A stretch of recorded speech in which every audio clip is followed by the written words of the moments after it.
What's up this afternoon, everyone? Welcome. Fine Tuesday to ya all. Good to see ya. What is up, Max Power? I actually just watched that Simpsons episode not long ago. Stone Rain Productions, Okie Scoop, Dogamith, Rucker K-Dog, Tesseract, Duels. How is everyone today? Hopefully everyone is having a spectacular day. It is, I know that dinner bell, seriously, we gotta fix that somehow. Hopefully everyone has been good. It's been a minute. I missed everyone being away in Vegas, but I am excited to be back. I'm excited to be Bean-Harmoniconing in Standard. Of course, whenever I see a deck with 4 Elesh Norns, I mean, we gotta at least try it. So we're starting off with some Bean-Harmonicon, some Up the Beanstalk, Elesh Norn, pile of lovely magic cards in Standard. Hopefully everyone is doing well. Irish Ranger, welcome to the Fishbowl. Thank you so much for your subscription. Big Scoop cheer for you. Thank you. Oh man, we have so much to talk about. We got spoilers, we got Vegas, we have more spoilers, so many spoilers, it never ends. There's so much to talk about. Hopefully everyone's been good though. I'm excited to be back. How much money did I lose in Vegas? Not that much. I think, I was thinking about it, did I lose more money on Magic or at the casino? And I think it's actually kind of close. I might have lost more opening booster packs than at the casino, so so I guess that's a good way.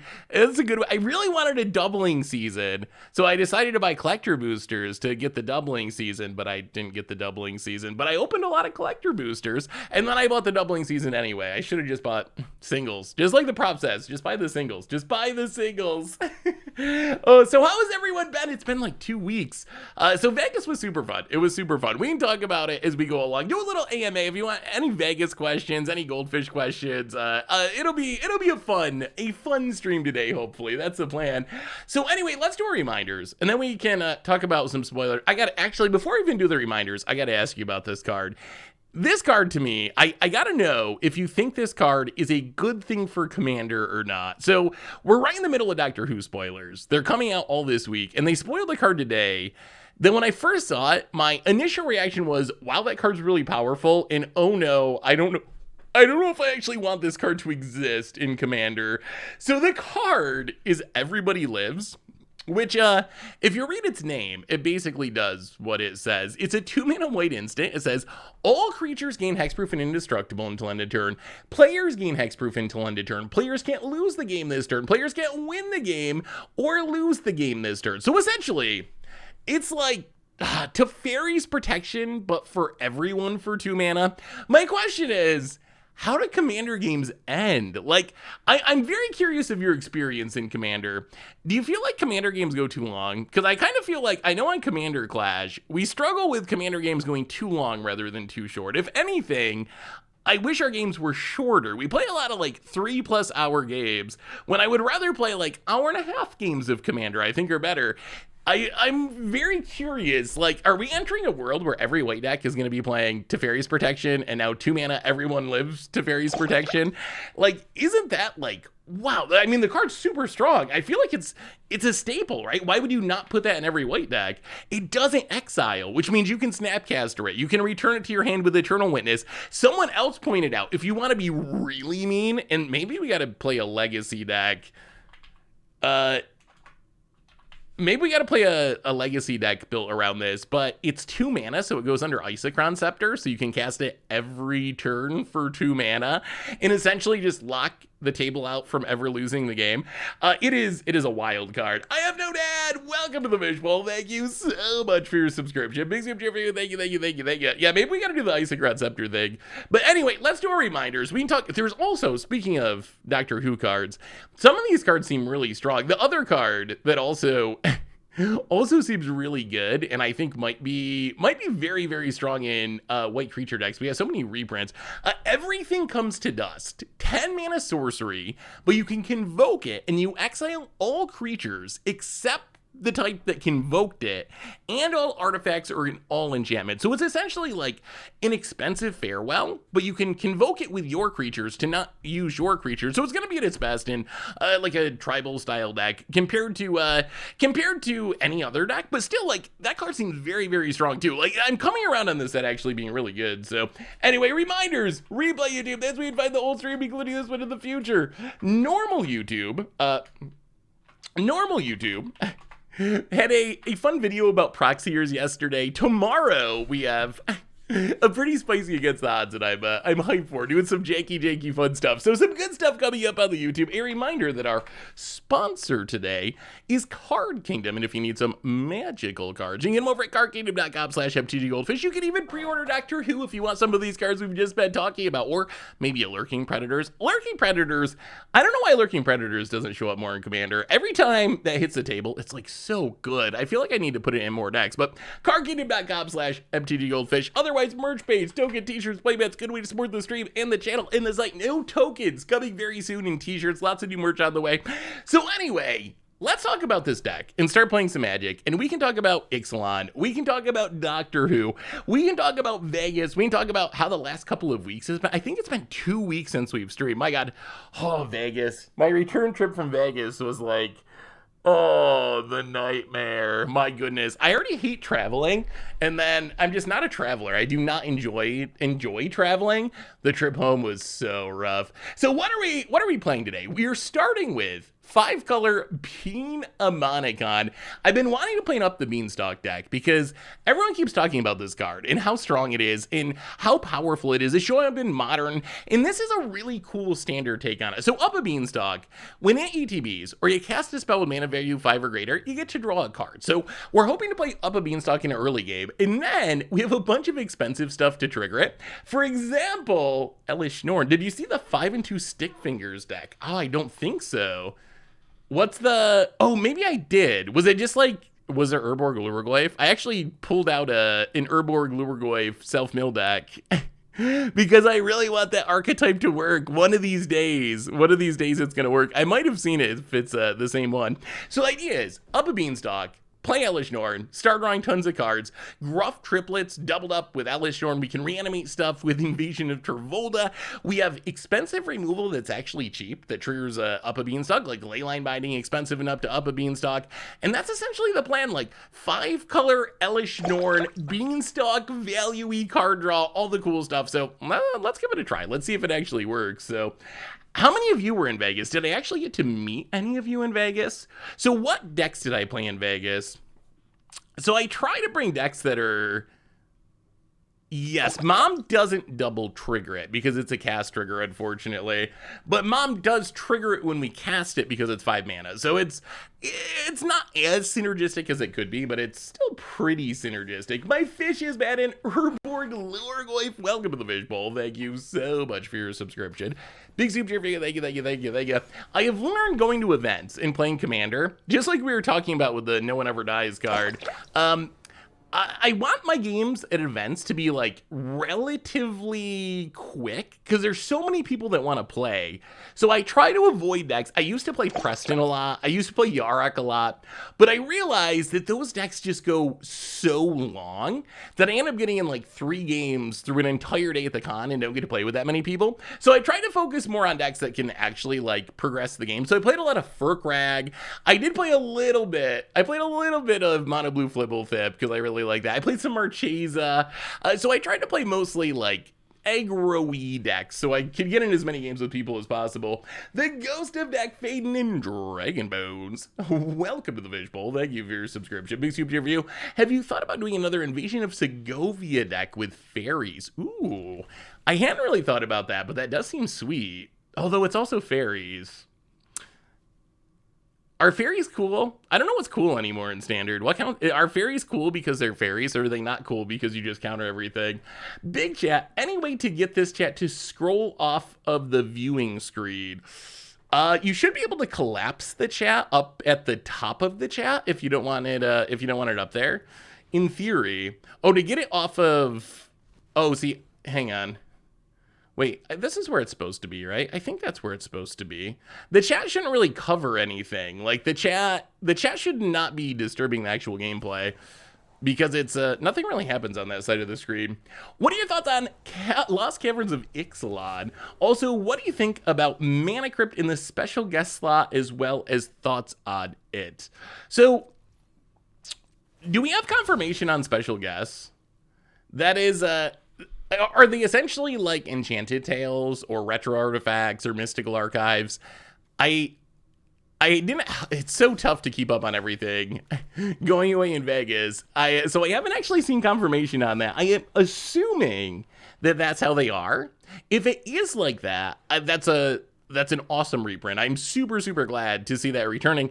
We need more Mana Crypts. If they're not going to ban Mana Crypt, we need Mana Crypt reprinted, and apparently they're not going to ban Mana Crypt. So I think that reprinting it is the super obvious choice, and they should keep doing more of that. I'm still not clear on how many of them there will be. That's the part I'm a little confused by. Is this going to be like, remember the Neon Ink Hitasugu that was like just incredibly rare collector item? Or is this actually going to like increase the supply of these cards and make them cheaper? If it's not making them cheaper, then it's still fine to just like print collectibles. Like I'm not gonna like, I don't have anything against that, but it's not gonna solve the issue of $100 Mana Crypts. AG Game Arc, welcome to the Fishbowl. Thank you so much for your subscription. Big soup cheer for you. Special guests are randomly and rarely on the oh wait, they're randomly and rarely on the list. Oh, that's way worse than I thought. Oh, okay. So I kind of actually don't like that. That's a little. Hey, what's up, Doug? One of my Vegas highlights is Diggin' Wildfire, probably better known as Doug. Gifted me a deck. That deck is busted, Doug. Like it is. If anything, the deck is too strong. I decided. So Doug, he said he wanted to give me a deck, and I was expecting. Like, so Doug builds strong decks. Every deck he shows me is a strong deck. So I knew it would be strong because he was building it and his decks are always strong. But I was expecting something a little bit, a little safe, kind of budgety. And he shows up with this deck that's got like fetch lands and triomes. The deck's like really good. It's Palco and Halden, Teamer Spellslinger. I sat down in one game with it and had like a 30-minute combo turn and just like stormed off and crushed everyone. So I think I'm going to make it a CDH deck. I think that's my new plan, is to actually, instead of trying to power it down to play casually, I'm just going to go all the way and like finish powering it up. And that's going to be my like super high-end strong deck. So thank you so much for that, Doug. Did I do any gambling? I mean, I do enjoy gambling. So maybe a little. I only lost not that much. I don't think I've ever went to Vegas and won money. Is that a thing that happens? Do people actually go to Vegas and win money?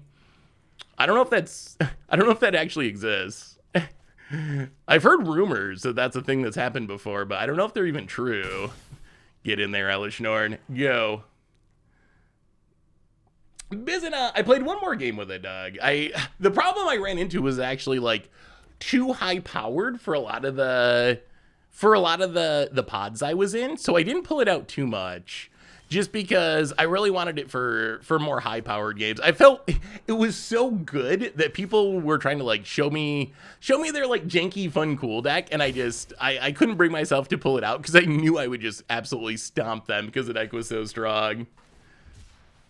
I believe that Doug actually has a video about the deck on his YouTube channel, because Doug does Commander YouTube stuff. I'm pretty sure if you have a link, Doug, put it in the chat so people can see it. But I think there's a video that describes the deck. Are you well acquainted with casino odds? I know Magic players tend to be pretty good at casino games because they're used to calculating odds and more immune to the gambling facilities. Yes, I do know. Like, I mean, the odds are bad in general, although craps have the best odds, right? Like, if you bet properly and conservatively in craps, it's basically 50-50. I think that's the best odds you can get. But really, for me, like when I go to Vegas, it's mostly like, I don't know. I just consider it part of the entertainment budget, so it just bring a few bucks. And it's a way to just do Vegas-y stuff. And someday maybe I'll win some money, but I mostly just expect that I'm gonna lose money. Blackjack is close as well, right? So blackjack. So I believe that if you bet in craps, I believe if you bet about it. If you just bet like pass fail, it's like literally 50-50, I believe, which I don't think there's any better odds than that. Blackjack, the ties go to the dealer essentially. So that's the house edge. The thing I love about craps is it's just very social. Like, that's the most fun part of craps. You can go like, so honestly, casinos are very depressing. If you ever go to a casino, it's actually very depressing because a lot of it's just like, a lot of times older people who are just like sitting there for hours by themselves pulling the slot machine. And I got nothing against slots. Like, I played some slots. I know it's horrible. The EV is like absolutely horrible, but whatever. Like, it's fun to play a little video poker or whatever. But the nice thing about craps is it's like communal. It's kind of as close as you can get to Commander at a casino, I would say. Like, you are actually have a whole group of people that are all rooting for the same thing, all hoping for the same outcome, cheering each other on. So I think that's part of what makes it more fun. The Magic event itself, who was in Vegas? Was anyone in Vegas for the MagicCon? The MagicCon was huge. They were back at the big convention center, which was sweet. They had worlds going on. Oh boy, that's a lot of... Wait, does this say exile target non-land permanent?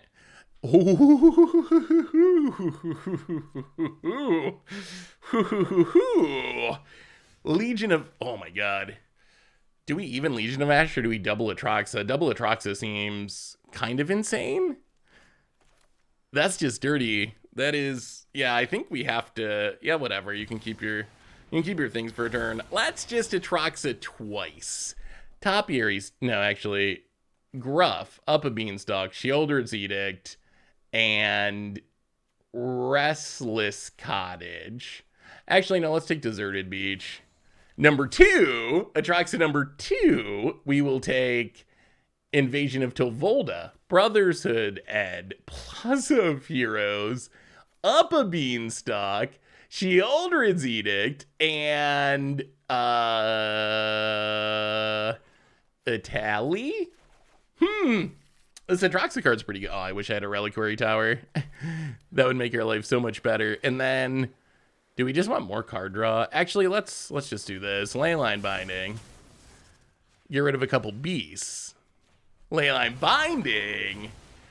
And things are looking pretty good. Exile. Was with one of my best friends when he won 70,000 at Foxwoods, mostly blackjack. See, I've never actually won. I mean, sometimes you win like a little bit, but I guess I also don't like. I don't go and like spend a ton of money gambling. I'm like paying, the minimum or the penny slots or whatever. I don't want to go and lose all my money. So. We missed a ton of Magic stuff being gone. So many spoilers. I'm very curious because this is going on now. What's the hype level for... I guess we get rid of Sheoldred's Edict. What's the hype level for Doctor Who? I actually watched Doctor Who. How many of you have watched Doctor Who before? So we got to Vegas like a couple days early to do Goldfish stuff. And one of the things on our Goldfish list, oh god, Bramble Familiar. Oh, this is going to be bad news. Into a tally? No, actually I have Elesh Norn, so none of this matters. Haha. Haha. Nice dinosaur you have there. Wow, Elesh Norn just kind of wrecks his deck, doesn't it? It just kind of wrecks our opponent's deck. So we got there early, and one of the things we had to do was watch Doctor Who. We watched 2 episodes. We were going to watch more. We watched the Blink one, and it was actually really good. And I really enjoyed it. And then we watched one that was like a couple of seasons later, and it was like the really goofy Doctor, and the change was very jarring. We went from like the Blink episode, which I'm guessing is like one of the most iconic episodes of Doctor Who. It's almost like a horror story, like kind of Twilight Zone horror type thing. And then we switched to this Doctor that was just like very goofy. I don't even know what number it is. 13, 11, something like that. But he was just like super goofy. And it went from this like super serious horror thing to just this like super goofy Doctor that's like throwing away foods because he doesn't like them. And like, it's just like kind of comical. I didn't realize there was such a range to Doctor Who, apparently. My amp is 5 out of 10. I did watch the show though. Didn't really like the actual actors and the police box and such on Magic cards. It does look a little jarring. Like, I don't really understand. Universes Beyond is so weird because we just went from like Lord of the Rings, where Wizards kind of reinterpreted Lord of the Rings in their own style.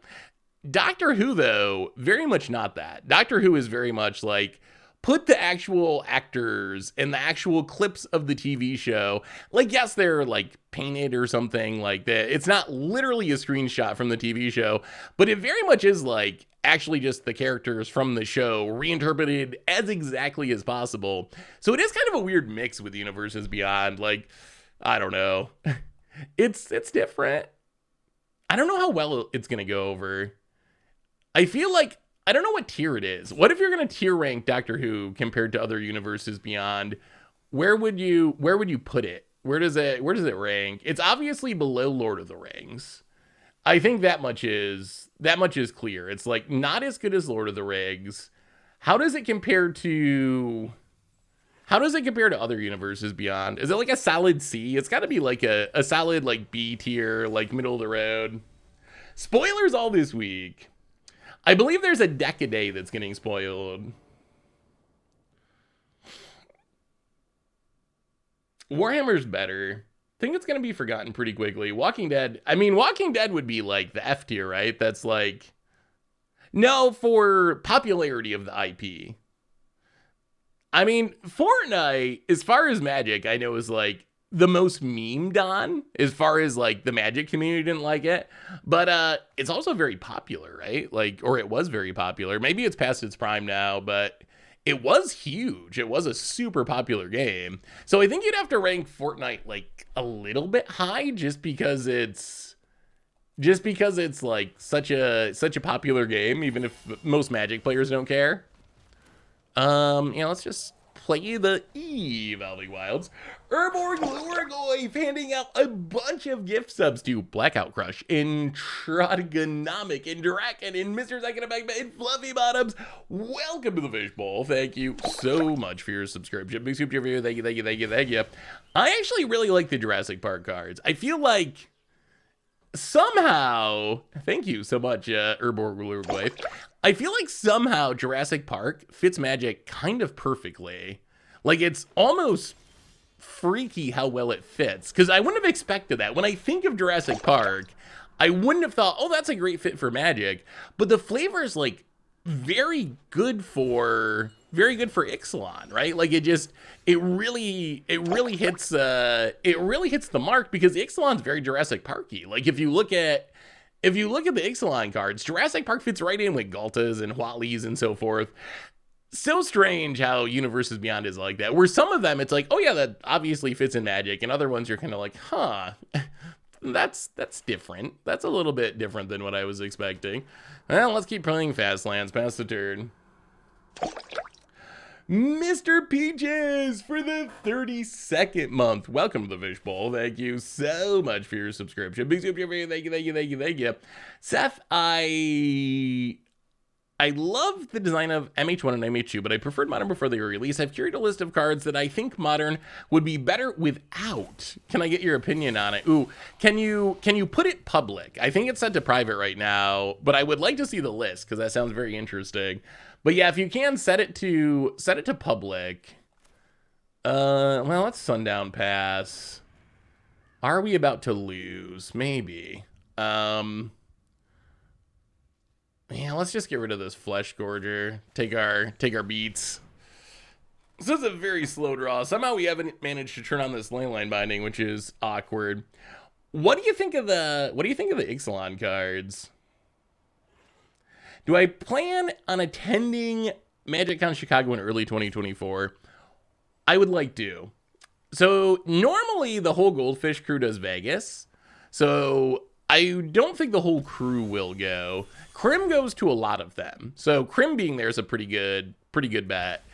I would like to go. Chicago's not like incredibly far. It's kind of East Coast or close-ish to the East Coast. So I'm hoping to go. I don't know if anyone else from the crew will be there. What do I think of the new Huatli? I'm curious what y'all think of the new Huatli, actually. Like, I think it's not bad. I don't know. So 3 mana 2/3 gets a basic when it comes into play. 5 mana transform. The backside, It is powerful, although you're spending 8 total mana. It helps that it's split up between 2 turns, but you get 6 power of dinosaurs, make a little mana, tutor a dinosaur, double strike, trample dinosaurs. My first impression of this card, ooh, you're gonna go, oh, that'd be awesome, dog. I don't think we've ever actually been in the same event together, so it'd be sweet to actually meet. Are we just... I feel like they're gonna counter the mom. Seems odd. Yeah, I think we actually just pass and leave up the leyline binding. I feel like mom, our opponents, they know they can't let mom stick, so I think they're focused on countering it. The Mike Arnold, welcome to the Fish Bowl. Thank you so much for your subscription. Big super for you. Thank you, thank you, thank you, thank you. I mean, have we seen any of these transform cards actually be good? We haven't really, right? From a competitive perspective, like Rona sees play, but Rona doesn't see play because it transform. So far, we haven't seen any of these, like flip it sorcery speed, pay a bunch of mana.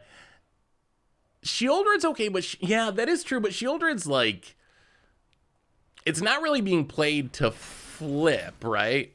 But the Cascade deck is so clunky when it doesn't do its thing. When it doesn't do its thing, it's so clunky. Like, just running out the Cemetery Desecrator feels so bad. Why is the price so high? It's just the early spoiler thing. There's very few copies listed, and some of the people who sell them put them very high, not even trying to sell them, just to like get their inventory set. So this early in spoiler season, it's pretty safe to just ignore the actual prices. What are your thoughts on Caverns of Souls in Standard? Do you think we'll see an uptick of tribal decks? Honestly, so Cavern of Souls is huge. I am very excited about Cavern in Standard. Not so much for tribal decks. I mean, yes, it is very good for tribal decks, but I'm mostly excited for it. Yeah, let's play Mom. Get down the Mom, play the mountain, pass the turn. Please don't kill it. It'll be fine. I'm mostly excited because it's just a way to fight through all the make disappears. So yes, it is going to be good in like fairies. Yes, it is going to be good in, who knows? Ixalan is very tribal-y, but maybe we get pirates, dinosaurs. So in decks like that, it's going to be good. But I also think it's just a way like, I really want to resolve my Itali, and everyone keeps make disappearing it. Like, I think it'll serve a purpose there as well. It also should have a big impact on Pioneer, so I think that's a really good reprint. Okay, I got the list pulled up 99 Islands. Let me... Oh, I do love me some Elesh Norn. I will get to it in just a minute. Let's just double Bitter Reunion. So Bitter Reunion, Double Trouble, Elesh Norn, do a little looting, discard a Topiary Stomper. We're kind of, oh my god, that's a tally. Discard a Deserted Beach. Okay. Virtue. Get rid of this Bramble Familiar. Oh, this game's about to end. This game is about to end. Elesh Norn just really, really wrecks this Cascade deck. Ambitious Farnham transforms can be relevant in certain matchups. Yes, that is true. I mean, yeah. But Ambitious Farmhand's another card that I would say is mostly played. Let's just Plaza. It's another card that I would say is mostly played because its front side is good, and then you sometimes transform it. Yeah, where are the Jurassic World cards? Why can I not find those? There's too many spoilers for me to keep track of everything. Oh, Jurassic World. So Jurassic World is another one, you kind of got a little bit of the actor thing going on, but like Indominus Rex Alpha, isn't that essentially a Magic card? Like, would you know this wasn't an Ixalan card? I guess the guy looks a little bit Jurassic Park-y and not that Magic-y. Or even the Saga, like, Welcome to Jurassic Park. Like, they seem very Ixalan to me. So I think that's, like, a really nice use of Universes Beyond. My favorite use. Those are the best ones. I'm not super anti, oh, you can't, everything has to perfectly match the high fantasy flavor. Like, we're past that at this point, I think. Would it be better if it did match? Yeah, but Wizards, they're not going back. They like that sweet, sweet Universes Beyond money. So I don't think it's actually, we're ever going to go back to that. So I think that's basically just over with. It is nice when it matches, though. Like the Lord of the Rings, the Jurassic Park with Ixalan. When the flavor fits, those are my favorite Universes Beyonds. It is going to get weird, right? As far as Jurassic Park mixed with Magic, mixed with Walking Dead, mixed with Doctor Who. Hey, thank you, Monsters Easy. I'm glad. Well, all right, let's just do this. Do you have a counter opponent? How do you feel about two... about it? Scoops it up. All right, let's look at these Jurassic Park. We got so many spoilers to get through. So the Jurassic Park cards, are they actually good? And then we'll get to the modern card list. Ian Malcolm, chaotician? Is that a word? I think Wizards just made that up. Ian Malcolm, 3 mana, is it 2/2? When a player draws their second card of each turn, that player exiles the top card of their library. During each player's turn, that player may cast a spell from among the cards they don't own exiled with Ian Malcolm, and mana can be spent as any type to cast it. Okay, I mean, that's pretty chaotic, right? So you play this as your commander, presumably. Whenever someone draws their second card of the turn, they exile the top card of their library, and you can cast the spells that are exiled, but not your own. I don't know if that's a strong commander, but I guess it looks fun. Indominus Rex Alpha. 5 mana, bunch of hybrid mana symbols in there. It's a 6/6. When ATBs discard any number of creature cards, it enters the battlefield with any of the mechanics that were discarded, essentially. Flying, first strike, blah, blah, blah. When it enters the battlefield, draw a card for each counter on it. Isn't that, like, really strong? Are these cards standard legal? I can't even keep up with it anymore. Does anyone know if these are standard legal? I know it's tied to Ixalan, right? Does that mean it's actually, or it's not standard legal? Is it modern legal? How does anyone know what's legal anymore? I mean, Indominus Rex seems very good, though. It would be busted in standard. The Saga, speaking of sagas, I need to rant real quick. Hang on, quick rant.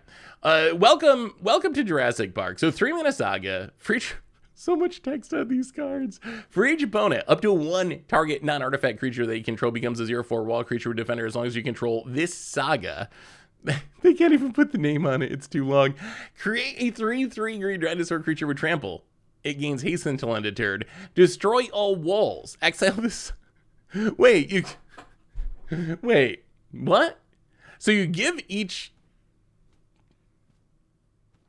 Oh, I see. So you're turning a non-creature artifact into a wall and then blowing up the wall. So it's very slow artifact destruction. I was like, wait, why are you giving them a wall and then just blowing it up a couple turns later? The backside, each dinosaur card in your graveyard has escape. An escape cost is equal to its mana cost plus 3 other cards from your graveyard. Tap to make a mana for each dinosaur you control. The backside's kind of ridiculous in a dinosaur deck. I mean, I like those cards. They look fun. I don't even know anymore. I can't keep track of it. It's too much. It's too much. Hey, what's up, Chicken Guy? How are you? Dinosaur Gaia's Cradle seems strong. I mean, you know we're going to get a lot of sweet dinosaurs. That's kind of the whole gimmick of Ixalan.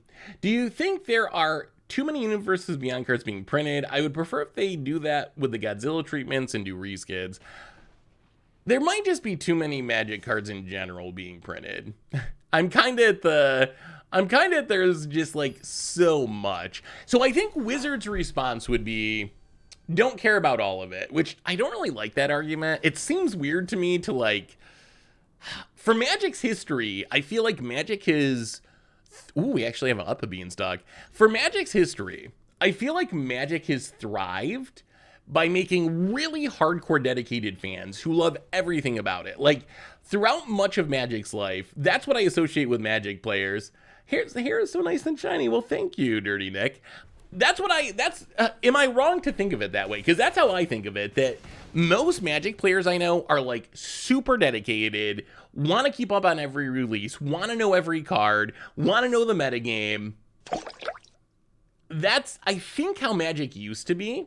Now I think the idea is, yeah, I don't know if we can beat this, but we have an Up a Beanstalk. That's how Magic used to be. Now I think Wizards would say that's not how you should interact with the game. You can't. You just can't. It's too much. I don't think it's possible to keep up on everything. It's just not possible. There's just too much happening too quickly. Why are we evolving wilds in this deck? Gotta get those basics. Let's just get a plains. The question is, can we live long enough for any of this to matter? We don't have blue mana either. Good old 5-color mana base. Well, we'll pass the turn. Actually, I guess we just do this now. Yeah, let's get rid of it. Each opponent sacks a non-token creature. Get rid of that Feldon. Well, pass the turn. I wish we could cast this Void Red next turn, but... Hey, Seth in chat. How well do you feel about Silver Border Commander and All Black Border 99? Would you play with an opponent like that? If the goal is to have fun, yes. Like, if you're playing a Silver Border Commander and you're just, like, having a good, fun game of Commander, no problem, I'll play with you every time. If you're, like, doing some degenerate combo or, like, making me run around the room and squawk like a chicken or something, I would probably pass on that if that was the goal. So I think it mostly depends on what your deck's trying to do. But in general, like, if someone wanted to play a Silver Border Commander, I'd be super fine with that. I mean, it's Commander. It's for fun anyway. So if your deck is going to create a fun experience for the rest of the table, I really don't care if it's what color the border is.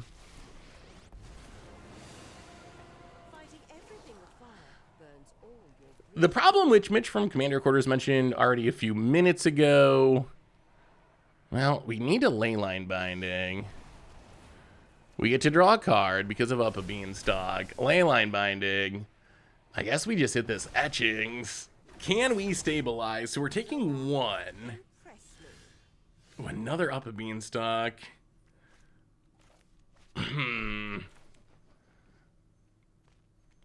We could play Invasion, but it doesn't really do anything. Well, play the land. Topiary Stomper. Get an island. This is going to be super close. We're either just going to be dead or we're just going to stabilize. This Atraxa should be pretty much GG if we draw an untap land here. Atraxa with Up a Beanstalk. All right, there's a Phoenix Chick. Sure. There's another Charming Scoundrel. Sure. Gonna be close. Gonna be close. So the bean is Up a Beanstalk. The Bean-Harmonicon is oh, that's good for us. I can't block anyway. All right. Untap land. Untap land. Oh, that's a tap land. Okay. That's awkward. That is very awkward. Are we dead? Mostly. Well, Up a Beanstalk. Draw Proving Grounds. I mean, we can Void Rend something. Is that enough to keep us alive? Ooh, opponent untaps. Hold, hold, hold. Opponent goes to combat. The only problem with the new Capenna fetch lands is they don't get everything. 1, 2, 3, 4, 5.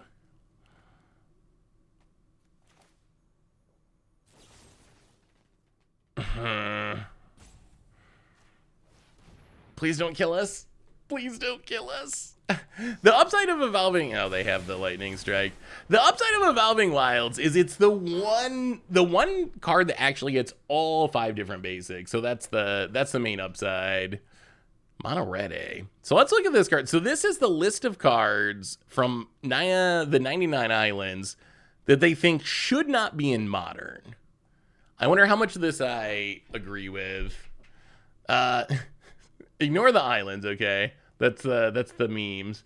So, Dragon Channeler, Esper Sentinel, Ragavan Duth, the Voidwalker, Bowmaster, Endurance. Kahira just shouldn't...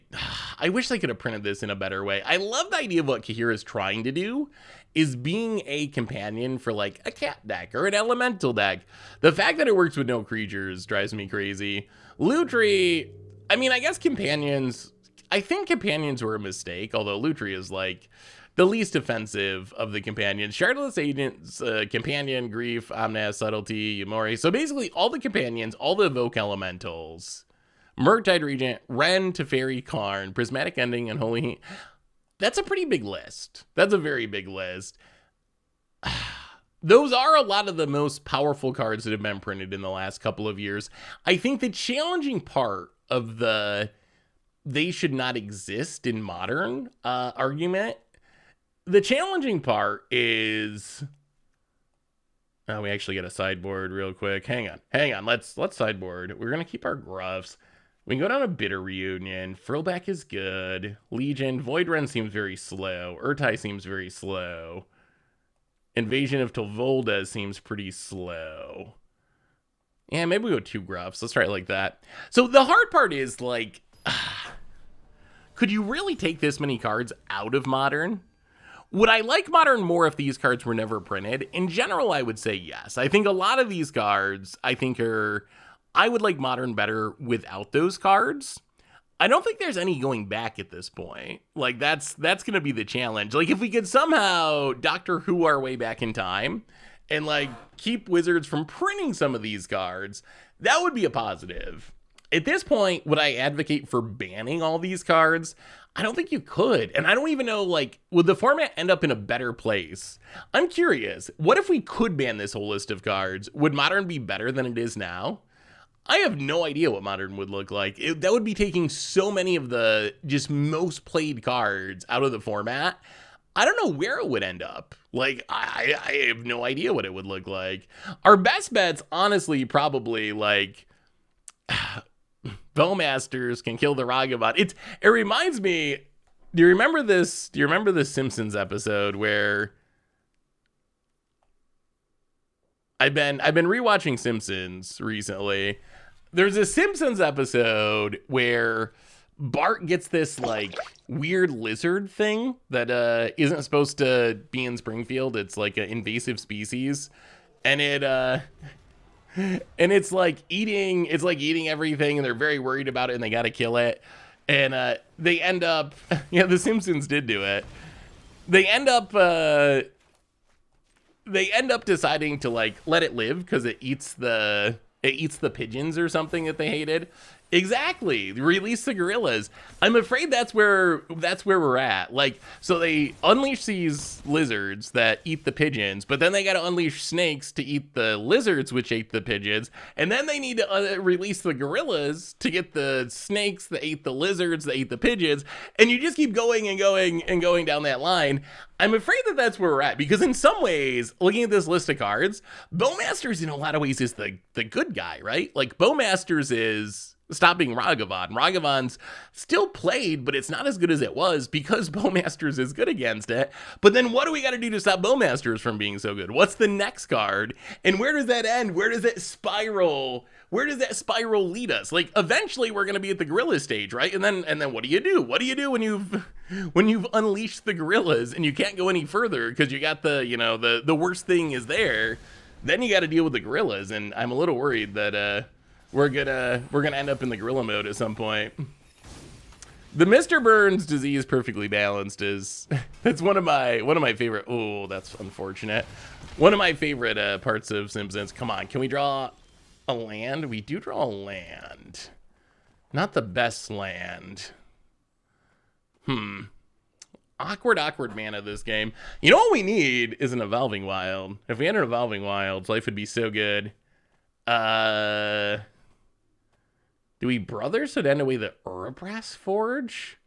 If we draw land, we can Tranquil Frill back it. I guess we just pass. Let's pass and see how bad this is. Modern Horizons 2 was the lizards to eat Modern Horizons, pigeons. Modern Horizons 3 would be the snakes to eat Modern Horizons 3. Modern Horizons 4 would be the gorillas. Has anyone ever told you that your t-shirt game is top tier? I don't think so, but thank you. I do like trampled by turtles. So we're getting... Actually, maybe this is fine. Because we can get rid of this etchings. And then in theory, we just brothers to end away these 2 forges, and life is tolerable at least. Still would really love to draw some lands. At some point, this throwback gaining life is going to be necessary. Ooh, alright. Where's our manas? Where's our manas? Alright, blow up the forges. I mean, this keeps us alive at least. Might just be, but Modern seems pretty fine right now. There's a few good decks that are all viable. The only problem is that Modern Horizon is basically a rotation for the format whenever it comes out. Yeah, I mean, I don't think Modern's in a bad place. It's just in a place where you gotta play Modern Horizon stuff. Like, I think that's kind of the difference. That's the difference compared to where it was in the past. Well, let's play a frillback. Pay the 1. To, I think we gotta gain 4, go up to 10. Staying alive, staying alive. Another faces, triggers Swift Spear. If they can kill the frillback, life is very sketchy. Sketchy life. Opponent hits us to 4. Well, there's our Evolving Wilds. That's not the most opportune time for that. Wow, we're just actually dead. This mana! This mana! I thought you were going to go to the Mr. Birds, all the diseases, blocking the door is fine. You've got Evoke Elementals, One Ring, Walkers, Monkeys. I mean, it is a little like that too, right? That's also the challenge, I think, of banning stuff is, if you look at Modern, in all honesty, like, it's still pretty diverse.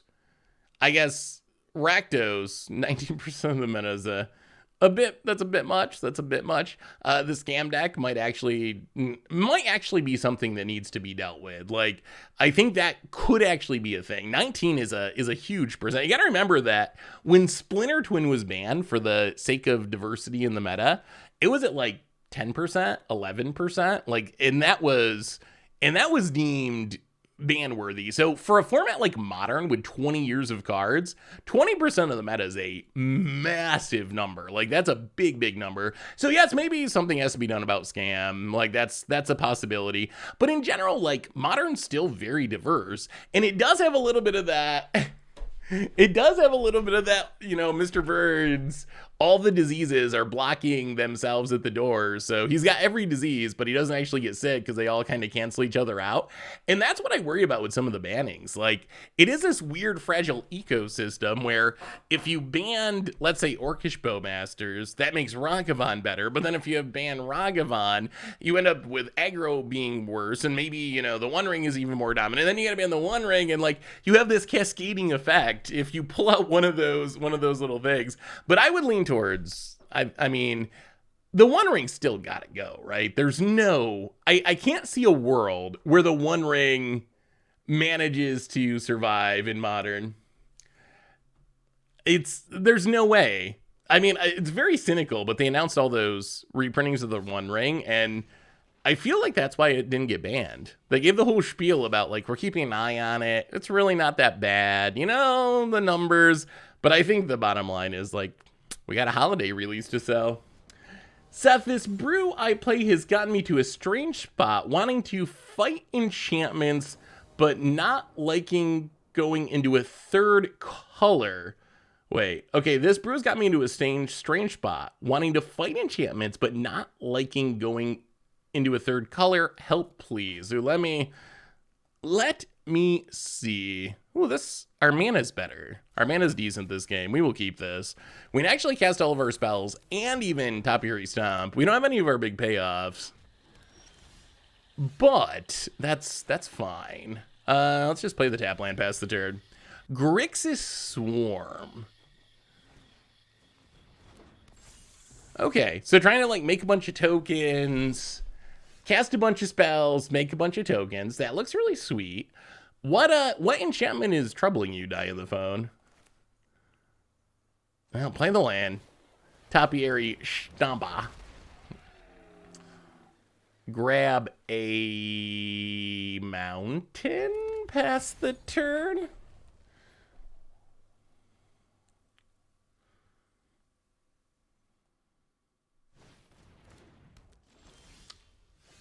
Could Oko actually be the good guy? All right, opponent witness protects our legitimate business person. Unfortunately for our opponent, we got Mom. Mom is alive and well. What is our opponent playing? Is this Simic Fairies?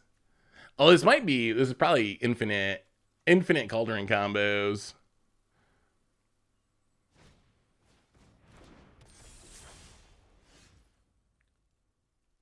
What do you think of this Pioneer list? So what enchantment was bothering you, Die on the phone? Wow, this is kind of a blowout.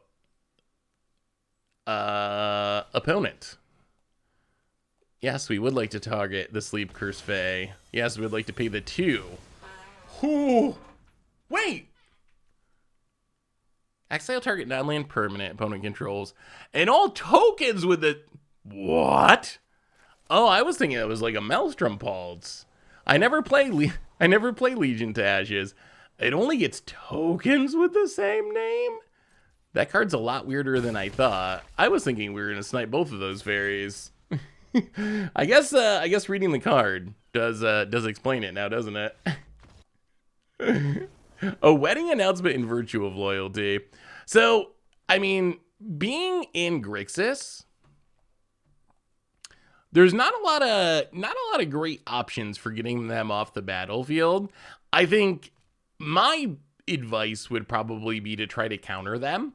That's one of the biggest upsides, I think, of being a blue deck, is you actually get to play a bunch of counter spells. So I might be looking at like trimming down on. You already got Make Disappear. Is that not enough? 4 Make Disappears. You could add like Spell Pierce to the main deck, negate. I guess the other option is like bounce more Atuaras or something, so you could bounce them and then try to counter them on the way back down. But I would lean towards trying to counter them. I don't know if any of the black enchantment removal is like strong enough to actually play it, so I would go with either bouncing or countering.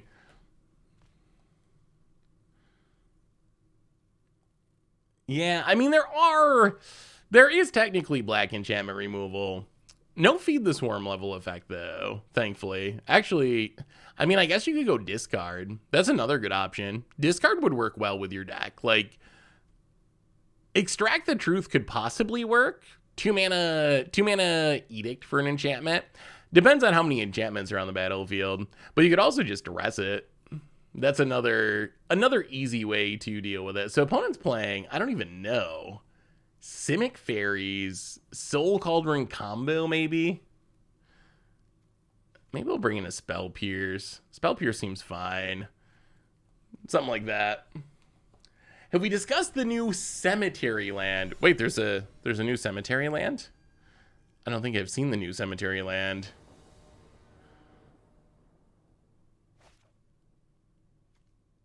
Oh, ooh, Up a Beanstalk. We will keep. There's so many cards. This Doctor Who set has so many new cards. Partner with Amy Pond. First Strike Lifelink. I feel like I would like this set more if I knew Doctor Who more. Like, I feel like when it comes... I mean, for one thing, I'm oblivious about pop culture stuff anyway. But when it comes to Doctor Who, I'm doubly oblivious. So I just don't get any of the, like, in jokes or the flavor references. I can still appreciate the cards on a Magic level, but I bet if you're a Doctor Who fan, it's way more enjoyable. Let me see if I can find this land here. Ooh, Cetaphobe. Okay, so opponent's definitely Soul Cauldron combo for sure. All right, let's filter by lands. What is this land? Ominous Cemetery. So, ETB's untap, makes a colorless, play 5, exile it, target creature's owner shuffles it into their library. I mean, it seems like a great colorless card. I could see playing it in, like, monocolor decks. Maybe some 2-color decks. I think the colorless part becomes a problem the more colors you have, but that's a pretty nice effect. It's not even restricted to sorcery speed. I mean, removal on a land's pretty good. Even if it costs you your land, removal on a land is still very powerful. Let's just play a land, Up a Beanstalk, get our ramp on. Hey, what's up, Sir Robert? How are you? Good to see you, good to see ya. I've been fiddling with a Naya Pia deck to make it a better fit for what cards I have. And I think I'm onto something with green-white hair plus jet mirror to win out of nowhere while Rocco gives sustain against aggro. Ooh. I actually had one of the backup decks I had for today was a Rocco Pia deck I found. So maybe we do some Roccoing today. It's possible. That does look fun. How is Rocco been? I really want to experiment more with Rocco. The fact that you're giving your opponent so many cards scares me. But maybe it's still worth it. It does synergize with Pia pretty well. That looks weird. I mean, I still love Pia. The Pia deck we played like early in this standard was so fun. I haven't played it much recently, but it is super fun. Any thoughts on my Pioneer list? Oh, can you send me your link again, Thingam? I remember you sending it, but I don't know what happened to it. I don't think I actually looked at it yet. Yeah, let's just Up a Beanstalk again. Edicting away the Archaeologist doesn't seem that helpful. All right, opponent's got a negate. Sure. Well, play the land, pass the turn. Yeah, we'll look at more of those cards in a minute. I didn't even look at those. There's so many. There's so many cards. We're getting like hundreds of Doctor Who cards. Ixalan spoiler soon. The multiverse never sleeps. Well, opponent thankfully hasn't found a Soul Cauldron or milled anything super relevant. Oh, there's okay. Cammy is relevant. Urtai. Well, let's play a Plaza. Pass the turn.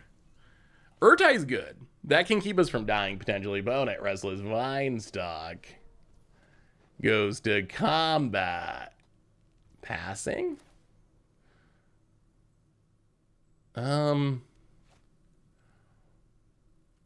Sure. Well, let's Blackcleave Cliffs go. This man is so clunky. About it. I'm gonna untap their Sleep Curse Fae. Sure. So what can actually kill us in this matchup? Like, it's unlikely we die to the beatdown. We could die to the combo. But if we leave up Urtai, it shouldn't be super likely.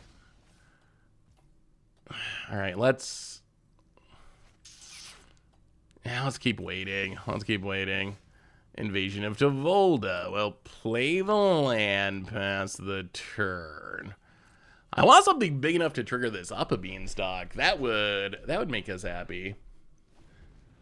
Pia Adventure for Pioneer. That looks fun. I don't know about Kellen. Is Kellen worth it to get Shadow Sphere? The sword is sweet. I mean, the adventure cards are definitely super cool. How has it been working for you? I mean, Pia's a powerful payoff. Works well with Showdown of the Skulls. I mean, it looks like a solid deck. I think the part I would be least sold on is probably the Kellen plan, but maybe that's more worth it than I think. But yeah, that looks sweet, Nathan. Well, there's a Soul Cauldron. All right. Well, we have to try to kill that or counter that. Doesn't get negated at least, which is good. Counter the Soul Cauldron. Evabab, welcome to the Fishbowl. Thank you so much for your subscription. Big Soup here for you. Thank ya. About it. Witness protection, sure. Sure. I don't even know, do we fire off the Shieldred's Edict? It's just going to get the Archaeologist. I mean, I guess we might as well. Each bonus X a non-token. I'm sure it gets us Archaeologist, which doesn't do much. But it's going to get that Archaeologist sooner. Wow, they sacked the Cammy. Okay, so I guess they want it in the graveyard for future Soul Cauldron shenanigans. Well, play the land.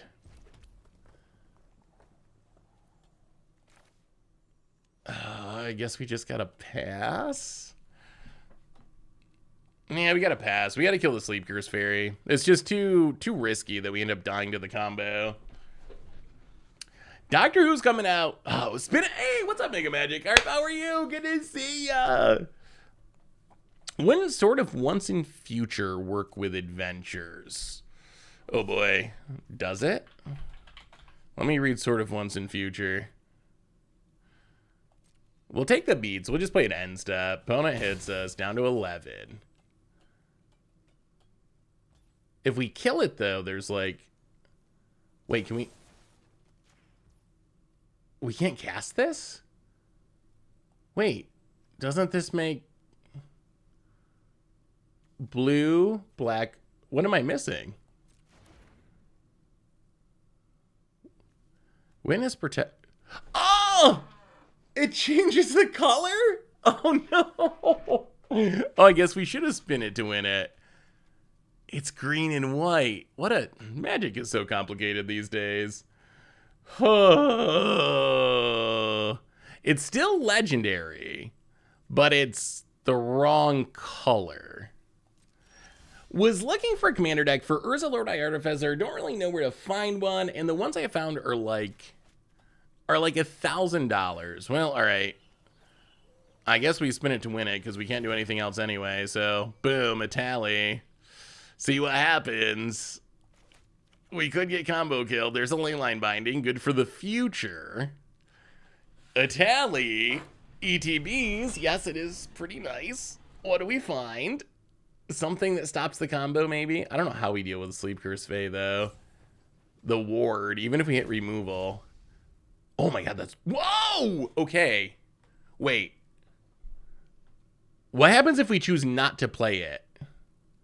Does it stay in exile? Each player exiles the top card of their library until that... We just leave it in exile, right? I think we just leave it in exile. They usually only play one. I should be able to help you with a list. Just a minute. 3 damage to each creature and Planeswalker. We're just gonna leave that in exile. Most of the time, there's only a single copy of Realm Scorcher Hellkite in these decks as a finisher. So I'm pretty sure leaving that in exile just shuts off our opponent's combo. They should not be able to win the game now. I'm pretty sure that works. McFly, welcome to the fishbowl. Thank you so much for your subscription. Big super here. Thank you. So, looking for an Urza commander deck, I'll show you a little MTG Goldfish trick. So if you go to mtggoldfish.com and you go to the metagame deck page, if you go over here to deck search, you can do a deck search. You can set this to commander.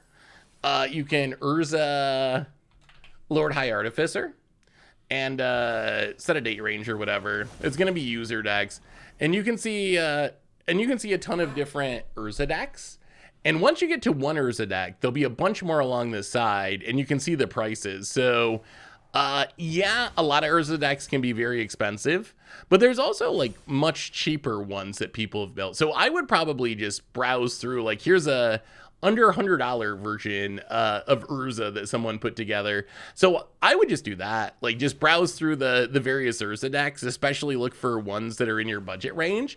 And even if you don't copy, you can just copy and paste the whole deck list, or at least it should give you some idea of like, okay, here's some budget friendly cards that are gonna work with my Urza theme. Are we dead? Well, let's see if our theory was right. Our opponent is going infinite.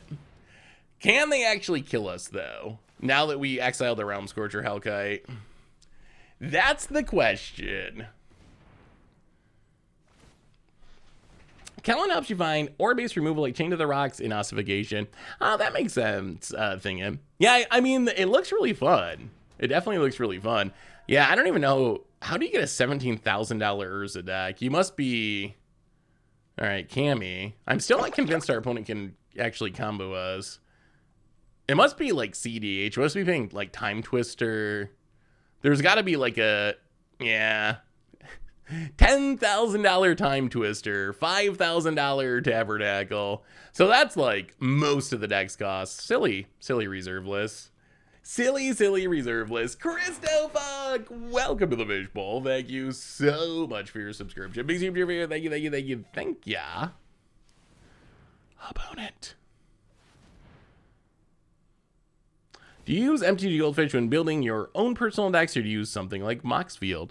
I use Goldfish for all my deck building. Honestly, most of my deck building I do in client on Arena or Moto. Like, I've always built decks that way. So for me, it's the easiest way to build a deck is to build them in Moto, build them on Arena, and then I just export them and put them on Goldfish. So I use it all on Goldfish, though. Oh, yeah. The last Commander Clash, the timeout was absolutely brutal. Please tell me you have a good food-related story from the trip besides, I got stuck at Denny's at 5 a.m. in upstate New York, because that sentence in a vacuum is hilarious, but was real rough. Oh my goodness. The trip home. My God. I think we were right. Our opponent went infinite, but they can't win. They can't actually beat us because we left that Realm Scorch Hellkite in exile. So opponent has infinite mana, but all the mana in the world doesn't do anything here. So we will Leyline Binding, finally get rid of the Sleep Curse Fairy, which has been driving us absolutely up the wall. Auto pay. And then we will Brotherhood End, sweep away the other two creatures. And we will pass the turn, and I think we are good. So what good food stories do I have? So we stayed at Westgate, which was by the convention center. There was like not very good food in the hotel. There was like, so Westgate's gimmick is, so normally they win by Realm Scorcher Hellkite, but we happened to hit it with our Itali and left it in exile. So normally make infinite mana, give one of your things a Realm Scorcher Hellkite ability, and then you can infinitely ping with Realm Scorcher. But I think our idea of just leaving an exile is gonna actually pay off. We could still lose to this Vine Stalk, I guess. It doesn't have flying though, right? Ooh, wait, we get a Soul Cauldron? Okay, that's kind of sweet. Can we go infinite? Who's the infinite combo deck now? So exile their Soul Cauldron. Wait, can we go infinite? I think we're gonna go infinite. I think we're gonna go infinite. Play the tap land. Pass the turn. I mean, so you only got to get it in the graveyard. So usually they aggressively self-mill. I always play Fauna Shaman. I don't know if our opponent's build is actually playing Fauna Shaman. Does this actually work? I think this works. Well, this is the best Itali ever. Yes. So this is an Itali that taps for, oh my God, 9 mana. That's pretty good. That's very good. How about a Topiary Stomper? Oh, we're just gonna, I guess we should just flip it. That's probably the better way to do this. Topiary Stomper, Topiary. We did it! We did it! Now I wish we had kept the Realm Scorcher Hellkite so we could go infinite. Get a land, get a land. We don't have infinite damage, but we have infinite mana. Untap.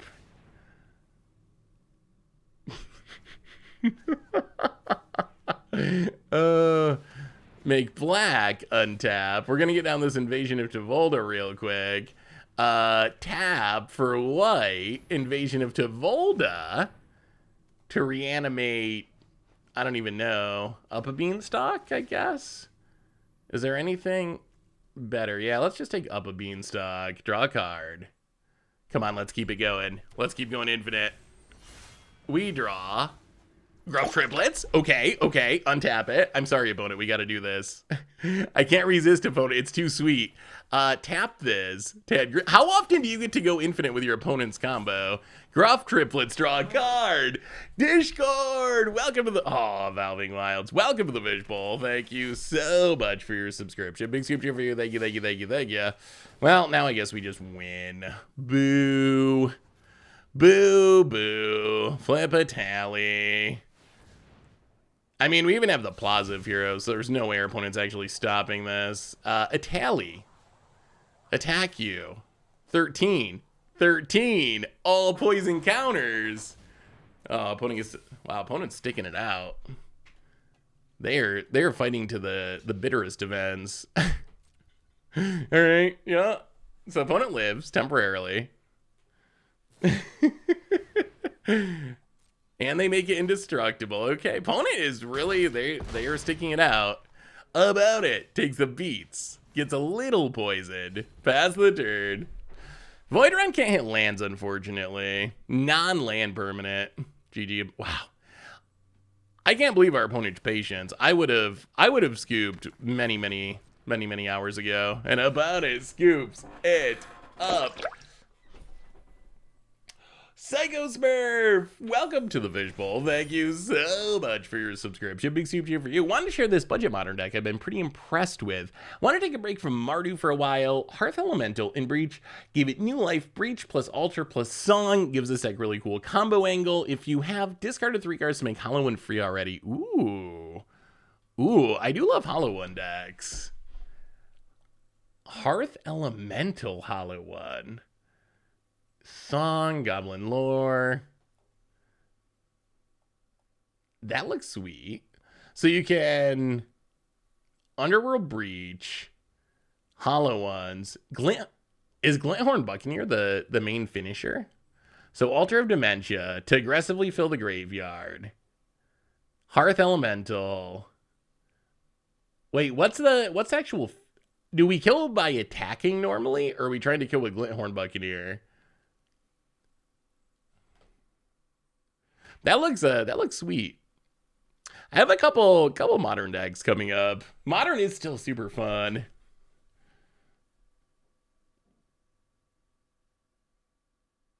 Hey, what's up, Bruno? Good to see you. Good to see you. Hello from the US. I've been messing around. I've just started trying to build Beanstalk decks for Standard. There's a few different possibilities. I was thinking of like Teamer Spellslinger. There's like Withering Necromass, which could work in like a Urborg Glurgoyf style shell where you're like trying to fill the graveyard.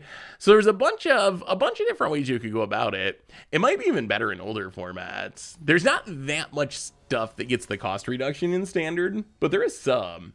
Where can I send a player decks for Commander Clash? Been trying to get different shows to play my Mardu Clones deck. Ooh, Mardu Clone sounds spicy. I didn't know there were enough clones to build a Mardu Clone deck, honestly. So the easiest way to do it is probably email. We always put a post up in the community tab on YouTube for viewer submitted week. There's not one immediately coming up because we did one just a couple episodes ago, but you can always email it to me or any of the other Goldfish crew, saffronolive@mtggoldfish.com, or anyone else, just first name at mtggoldfish.com. So Krim at mtggoldfish.com, Tomer at mtggoldfish.com. So that's the easiest way to get it to people. Thoughts on Genshin Impact TCG? I don't know what that is. Actually, no, I do know. Wow, I actually do know what that is because I think Richard plays it. Is that like a mobile gacha game? There was some, so one in Vegas, Richard was playing some, I want to say those were the words, Genshin Impact. I don't even know what that is, but I feel like there was a mobile game Richard was playing while we were in Vegas that might be that. Is it an actual paper card game or is it a mobile game? You should ask Richard. That might be Richard's game that he likes.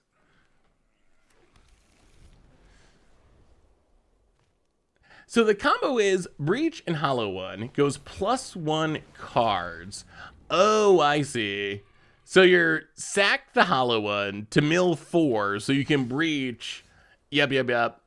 And then swing with 16 haste with all the Hollow Ones plus Song. That actually sounds super sweet. I like it. I might have to try that for a budget Magic. Well, I guess we just keep stomping for now. Topiary Stomper. Get another land. I do love Hollow One decks. Every time we play Hollow One, I have a lot of fun. So I'll put it on the short list for potential budget Magics for Modern. The game is an action RPG, sort of like Inside in the TCG. Wait, the game is an action RPG, sorta, and inside it there's a TCG. It's kind of fun, interesting. I haven't tried it. I don't know enough about anime. Did any of you play One Piece? I learned what One Piece is while I was in Vegas. Is One Piece, is that actually a popular game at any of your LGSs? I've heard people talk about it before. So many stompers. Well, all right. I think we just play Mom. Mom, we're behind on mana, but this keeps an Elesh Norn or a Tally from coming down. So hopefully this Elesh Norn is good. I'm still not sure if the One Piece card game is like... I don't know if I like it or not. Like the actual gameplay of it. It's different. It was kind of fun. I will give it kind of fun at least. Well, let's top Yuri Stomper. Double trouble thanks to Mom. Grab a Schwamp. Grab a Mountain. And then this Legion of Ash is finally going to pay off. Out of here, all of y'all get in with the Stompers. Elesh Norn might actually be good. It might actually be good. Fun fact, Genshin Impact is actually the catalyst for why I doubled down on cooking. I was already into cooking beforehand. Genshin has cooking inside and the food looked phenomenal. And I'm not even a weeb. Interesting. I didn't know that was I would have never thought that Genshin Impact would get someone into cooking, but that's actually sweet. Yeah, Elesh Norn is really good. We have a new donation. My goodness, a $50 donation from Twitching Out. Hey Seth, I saw you in Vegas and you signed my Bean-Harmonicon. I was really nervous, but I wanted to thank you for signing my card. Well, Twitching Out. I'm sorry you were nervous. Really, you never got to be nervous to go up and say hello, get something signed. But I'm glad I could sign it for you. It was great to meet you. Hopefully, how was Vegas for you, Twitching Out? Thank you so much for the massive donation. Did you have a good time? One thing about Vegas that was interesting is there were a lot of people who it was their first con. I met quite a few people who said this was my first Magic event ever. And it was really cool to see so many people. Like, you always have the people that have been to you see them every event. They're always there. It was really cool to see so many brand new people, though. That was probably my favorite part of the actual event of Vegas, was just how many brand new people there were. Do we get to win here? What if we play this and play a Bitter Reunion? Double trigger it. Discard a land. Wow, we are just kind of going off. Discard another land. Haste him up. Smack ya. Down to one is so close. 1, 2, 3, 4. All right, opponent. All right, opponent. Can you beat our mighty, mighty mom? Really want to play Commander with you, but can never find an opportunity to slide in. Oh, I'm sorry. Yeah, that's one of the most disappointing parts of events, is there's so many people I want to play with, and it's so few hours in an event, especially with Commander. Commander games take so long, so I apologize we didn't manage to get in a game. Although, if you're at the next event, find me and we'll try again.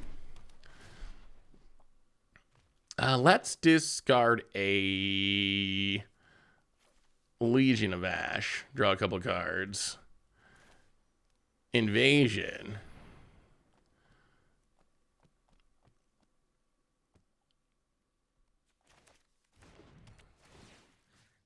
Get back a Tally.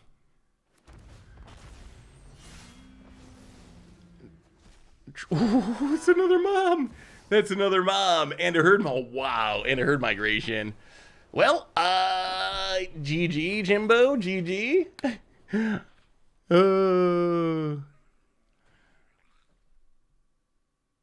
Magic ruins other card games because it's so hard to turn off my Magic brain. I run into that too. Every time. So it's like, Krim taught me the One Piece game.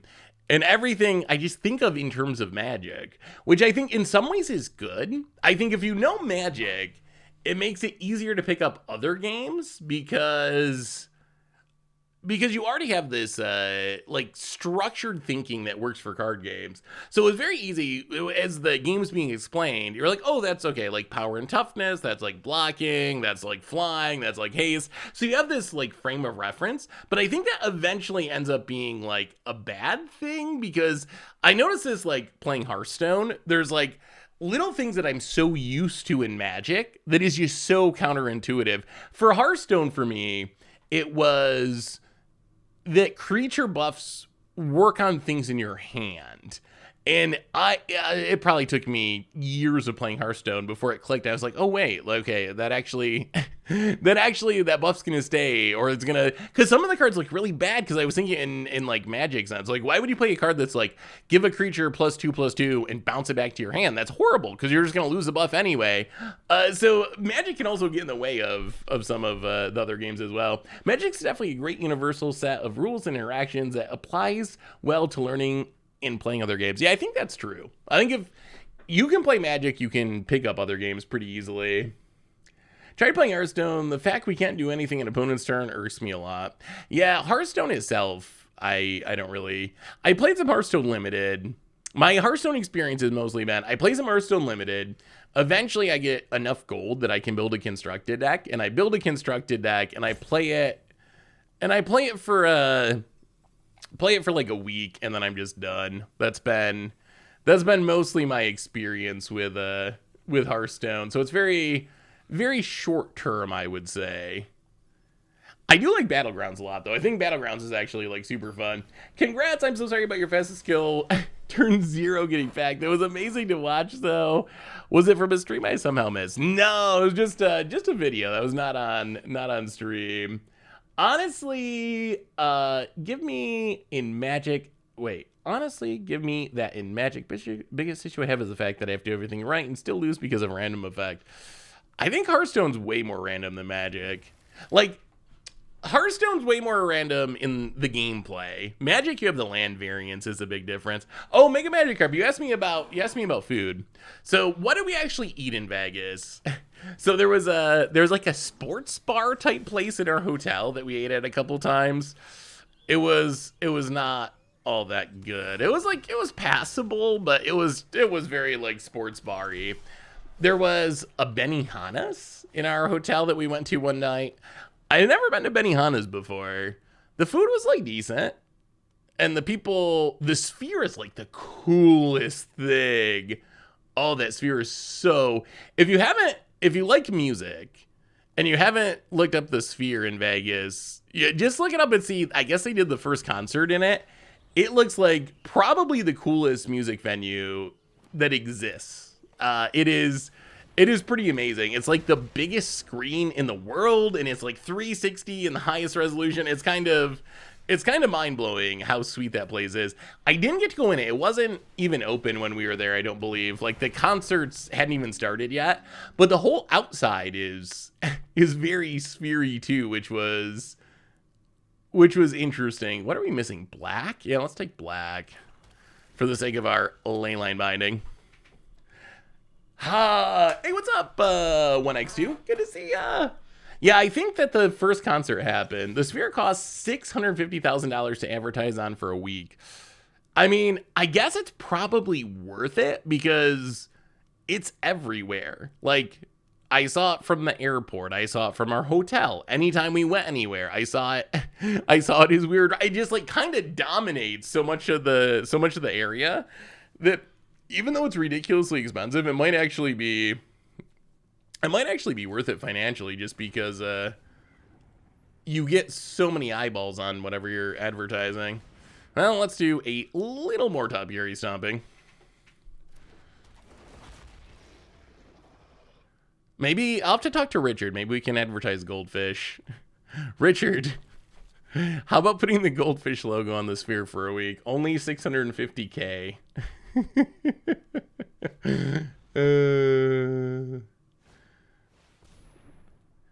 Do you like U2?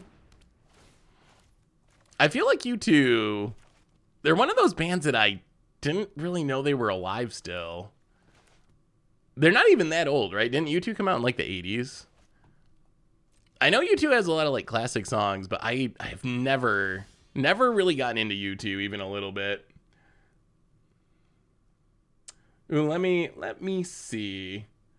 Starhopper wanted you to see this. Ooh. Let's just up a Beanstalk. I think this turn we up a Beanstalk. Draw a card. Leave up oh my god. Leave up Urtai and Leyline Binding. 1, 2, 3, 4, 5. Go attacking. This one's over. I feel like our opponent's trying to do something similar to us, but we have Elesh Norn, and they don't. And I think that Elesh Norn just absolutely ruins opponents in this matchup. About it, Leyline Binding. Going after a Stomper. Sure. Takes their beats. Well, we'll pass the turn. Swing for a 0 for the 67th month. Welcome to the Fishbowl. Thank you so much for your subscription. Big super chat for you. Thank you, thank you, thank you. We have Coldplay. We don't need you two anymore. Have you made a Turbo Fog deck with Cauldron of Souls and Spore Frog yet? I haven't. Do we care about this? Sure, you can have an Archangel. Wait, what is Cauldron of Souls? Oh, Cauldron of Souls. Alright, opponent's gonna kill our top Eerie Stomper, which we don't really care about that much. Opponent passes. I mean, we're gonna try to have a big turn here. So we can play Elesh Norn. Draw a card with Up a Beanstalk. We can play Leyline Binding. Draw a card with Up a Beanstalk. Double trigger with Elesh Norn. Get rid of the Leyline Binding. Get rid of the Up a Beanstalk. Top Eerie Stomper returns. Doubles up.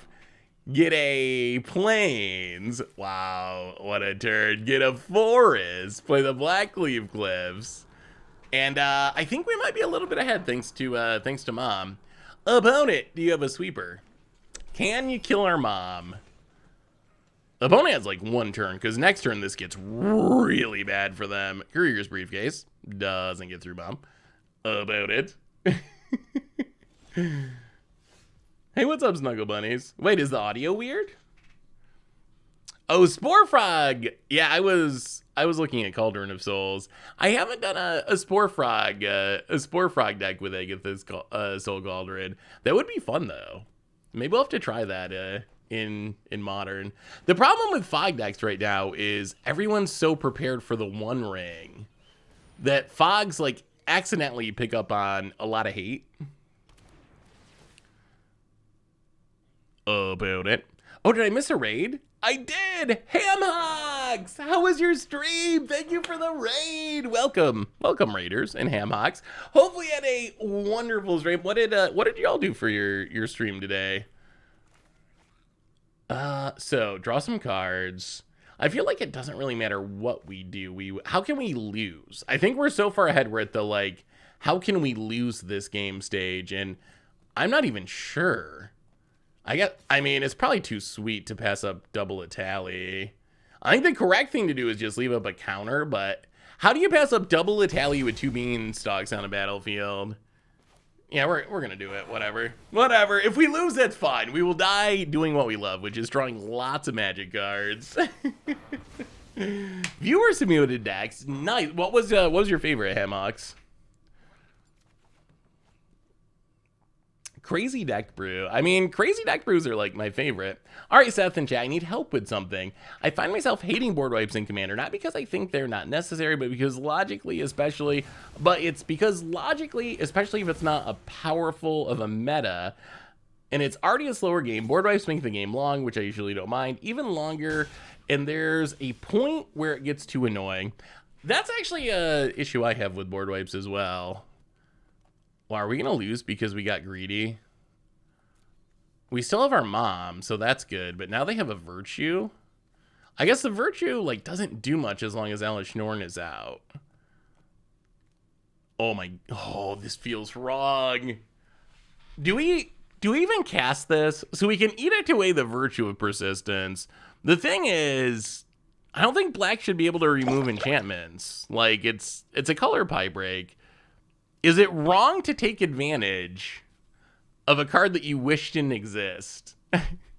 Should we actually not cast it just on principle that black shouldn't be able to blow up enchantments? Merfruzbia, welcome to the Fishbowl. Thank you so much for your subscription. Big soup for you. Thank you, thank you, thank you, thank you. Well, we'll delay our decision by playing a Topiary Stomper. Get our last basic land. No more to find. Get in with Elesh Norn. I feel so bad about this. It feels wrong. Black shouldn't be able to do this. It shouldn't be able to do this. 2 mana to answer his 7 mana enchantment with our black card. What sleeves do you recommend? Wow, this is not lining up well for our opponent. We don't even have to sack anything. I think this one is very over. Very over. What are the best sleeves? Y'all probably play more paper than I do. I'm probably the worst person to ask paper Magic questions. Ugh. Atraxa? Double Beanstalk? Are we done yet, opponent? Are we done? Yeah, we're a little done. A reminder that our sponsor today is Card Kingdom. If you need some magical cards, you can get them over at cardkingdom.com/MTG Goldfish. So I know for me, I usually get Dragon Shields. But I had someone tell me recently that Dragon Shields have gotten worse. Has anyone had bad Dragon Shields? Because I always thought that Dragon Shields were the best. So I would always go for Dragon Shields. But I did have someone recently tell me that they thought they'd gotten like bad Dragon Shields recently or something. I haven't experienced that myself though. All right, let's do one more. If we rank up with this deck, we're gonna switch and play some Rocco, I think. How are you, Cat Cam fan? How's the last? I've missed everyone the last couple of weeks. Hopefully everyone's had a good couple of weeks. I'm learning Magic, and I saw Recoil. I was wondering why no one is playing it. Oh, I love Recoil. So Recoil, the big problem is... it's not legal.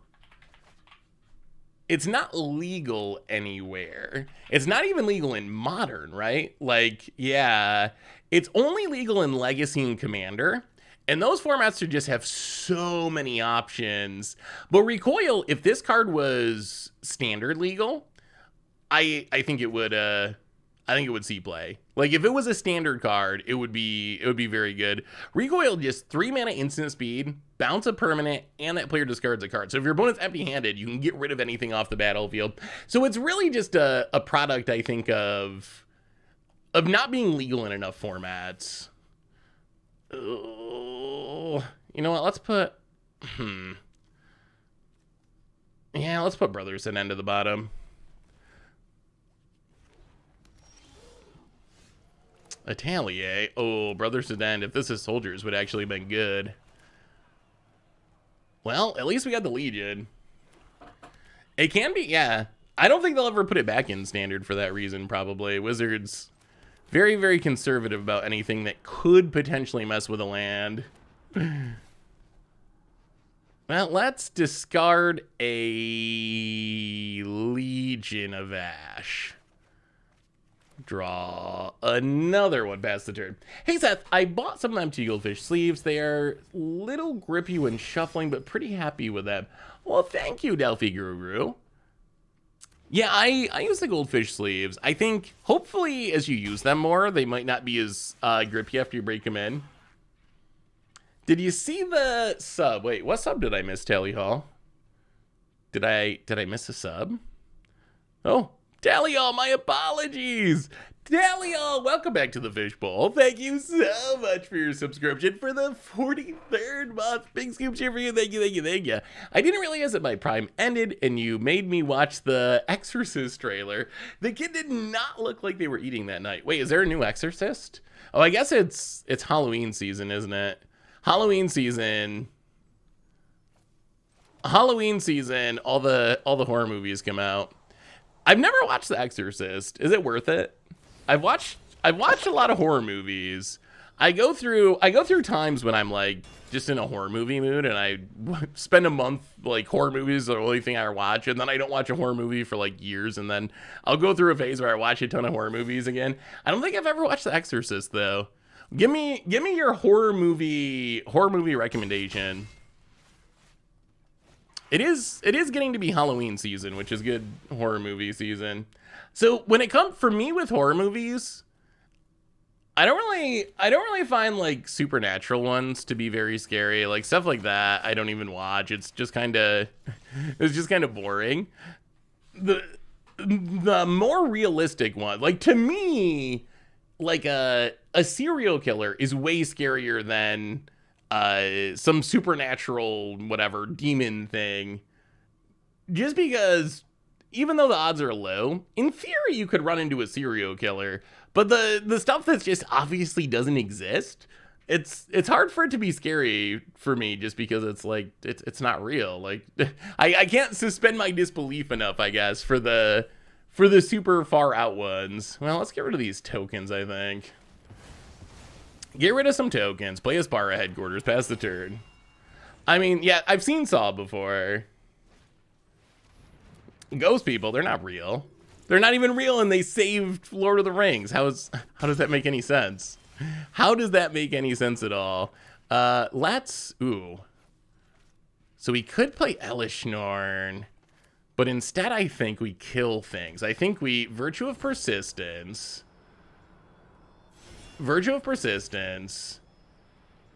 Get rid of the Lord Skitter.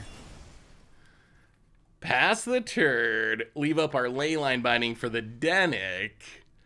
We're one land away from spinning to win with a tally, maybe with a mom on the battlefield. Opponent gets in, hits us for 3. Sure. Down to 11. Sheoldred. Well, that needs to go. Leyline Binding. Get rid of the Sheoldred. Untap. Land. I think we actually top Eerie Stomper. Let's do some stopping. This gets us to a tally. Mom does probably die here. Play the land, pass the turn. We have a blocker for the Denic. Are you excited for Loki Season 2? Never watched Loki. Is that an X-Men? That sounds like an X-Men. That's an X-Men, isn't it? Evil Dead is good. I do like Evil Dead. Psycho is a classic. Friday the 13th, yeah, those are also the 80s era are also classics. I watched what did I watch? The original. Have you ever watched Texas Chainsaw Massacre? So I have seen Funny Games. Funny Games is good. I've seen the original Texas Chainsaw Massacre a few times, a couple of times at least. The original Texas Chainsaw Massacre, I think it was like a great horror movie. It's one of the horror movies where just the way people look and act on screen, even in the non-scary parts, is very unsettling. Just like the atmosphere, the way the characters act, the way they look, it's just like the whole thing is very unsettling. The thing about Texas Chainsaw Massacre is, though, they got me. Have you ever watched Texas Chainsaw Massacre number 2? So I watched the first one. I was like, wow, this is like a great horror movie. This is just an amazing horror movie. One of the best horror movies of all time. So I was like, well, the second one's got to be, like, obviously it probably won't be as good. You know, sequels never as good as the original, but it's got to be decent. I'm pretty sure Texas Chainsaw Massacre 2 is literally the worst movie of all time. I don't know. Ooh, actually, House of a Thousand Corpses. Actually, some of my favorite horror movies, maybe my top tier horror movies, are actually Rob Zombie horror movies.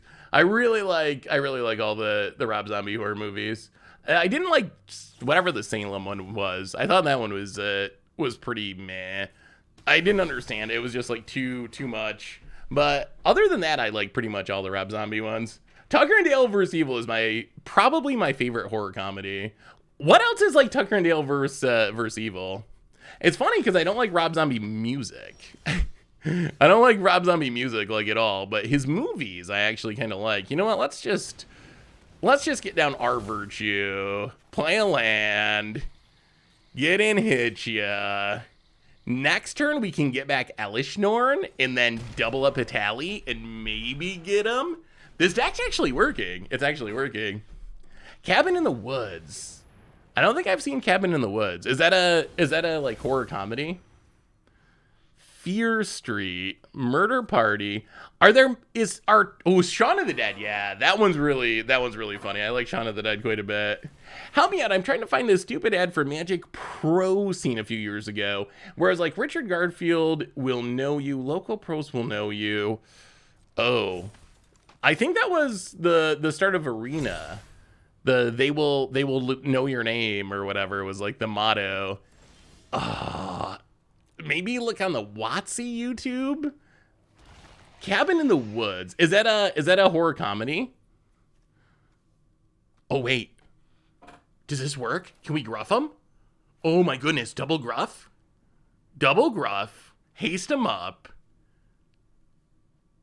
Is that lethal? Or do we a tally? Well, let's go for it. Gruff. Double. Mom. Tokens. Haste. Dead! Too good, too good, too good. Well, let's bring in our color pipe breaking extract the tooth. Oh, did you find it, Mega Magic Carp? Is it the one I'm thinking of? We have a new Magic Champion! You will know. And when you leave the stage and the lights, you won't have to tell anyone because they will already know. When you walk into a room, you will see it in their eyes, hear their whispers, feel their respect, understand their fear. Your friends will know, and they will tell their friends. Your mom will tell other moms. Your little sister will know. Your twin brothers will know. So will their twin friends. Even your dog will know. Even me, Mix-a-Lot, I'll know. This game store owner Sir will Mix-a-Lot. know. And so will these guys. They had to have the Sir Mix-a-Lot cameo. Oh, it's so funny. The top five esport era. Yeah, you got the Marrow thumbs up. You got Sir Mix-a-Lot. The dog will know. I might have to do a video. There are some really funny Magic ads. This one's actually super funny. Even I will know, says Sir Mix-a-Lot. I'm gonna have to, you know what we gotta do? We gotta do a video or a stream where we just watch WotC ads. Because the old MTV ones are hilarious too. There's, is it Bob from Accounting? Let me see if I can find this. Let me see if I wonder if these ones still exist somewhere. The Bob from Accounting one is really funny too. Oh, they do exist. Oh, we're gonna have to watch these. All right. Oh, this is better than playing Magic. Here at Magic's testing facility, gameplay technicians simulate every possible battle. Hello, you and the Raging Goblin. What? The Goblin's out sick? Well, send in Bob from Accounting.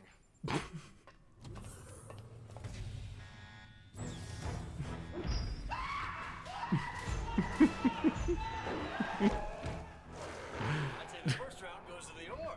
the Gathering. Meet your friend. Send in Bob from Accounting. Here at Magic's testing facility, gameplay technicians simulate every possible battle.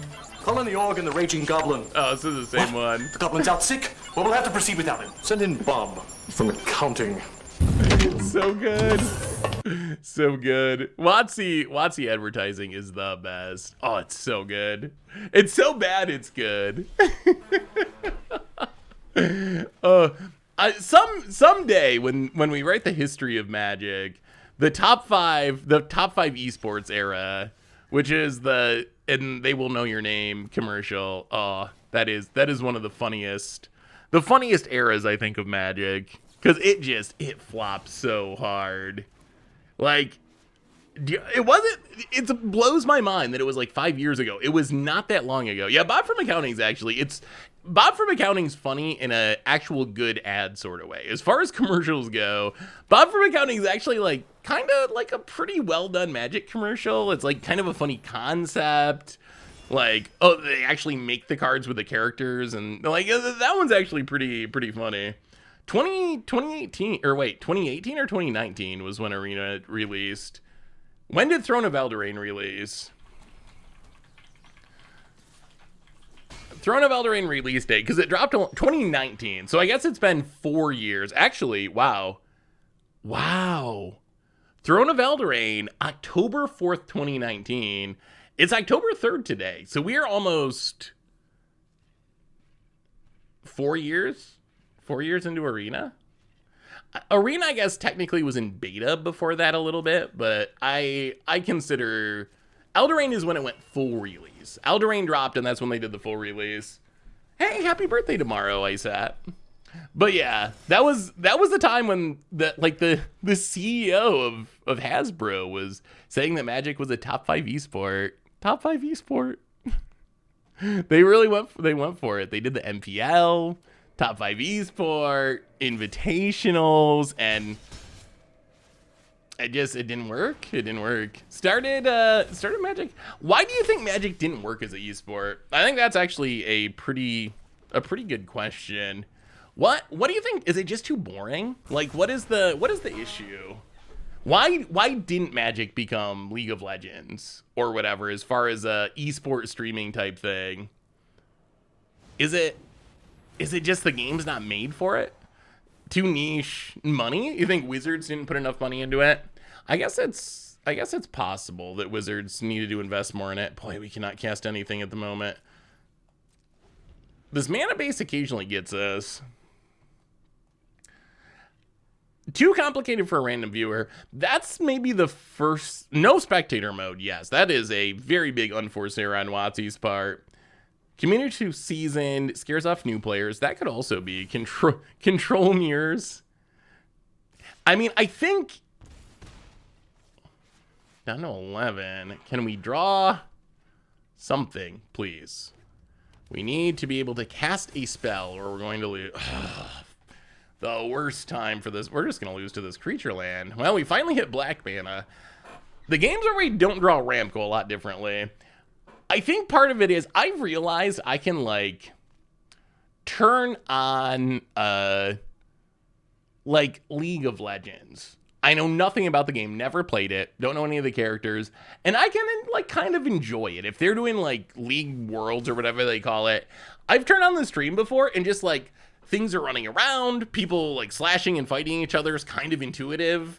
Like, yeah, I'm sure I don't get all the intricacies the way an actual player does, but I can actually enjoy it. I don't think Magic can do that. Like, I think that's the problem. If you don't know Magic and you just, like, turn on the stream, you probably have just no clue what's going on. Like, there is no chance. There's no chance. There's no coming back for it. So I think that's maybe, I think you're right. Yeah, you need a certain level of knowledge to appreciate it. When, like, Street Fighter or Mario Party or, like, Fortnite, some shoot 'em up style games like that, like, even if you don't understand it, it's kind of fine, just because you can still appreciate it just by what's going on the screen. Hey, what's up, Star-Lord? So I think that's a part of it too. I'm sure there's, like, a bunch of different things that go into it, but wow. Okay, not dead yet. Not dead yet. Mostly dead, but not all dead. Virtue of Knowledge is a pretty good card on the battlefield. Opponent plays a tap land. Honestly, Seth, I miss the 90s era VADs. I think this clip sums up how much it used to be, and I loved it. The 90s era VADs, there's some very 90s Magic ads that are actually kind of funny. Playing the land. I mean, we're just going to play the control game, I guess, past the turn. So we can Legions of Ash one of them. They have another creature land? Ugh. I did that earlier where I thought it was non-land permanent in each permanent with the same name, like a Maelstrom Pulse. It only gets a non-land permanent and then each token with the same name. So we can get rid of one of them, but not all of them. How do we get out of this? These creature lands are very good here. Those are what's giving us the biggest problem here, actually. So opponent's gonna Wedding Announcement token. And it's going to grow. We're going to untap. We draw land. A 1-2. Lockwayne Scorn. Get rid of the token.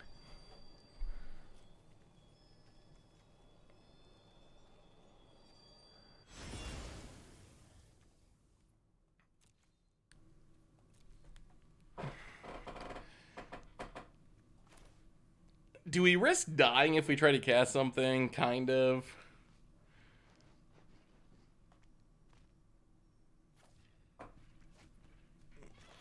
So we can Legion of Ash wedding announcement? Yeah, let's get rid of the wedding announcement.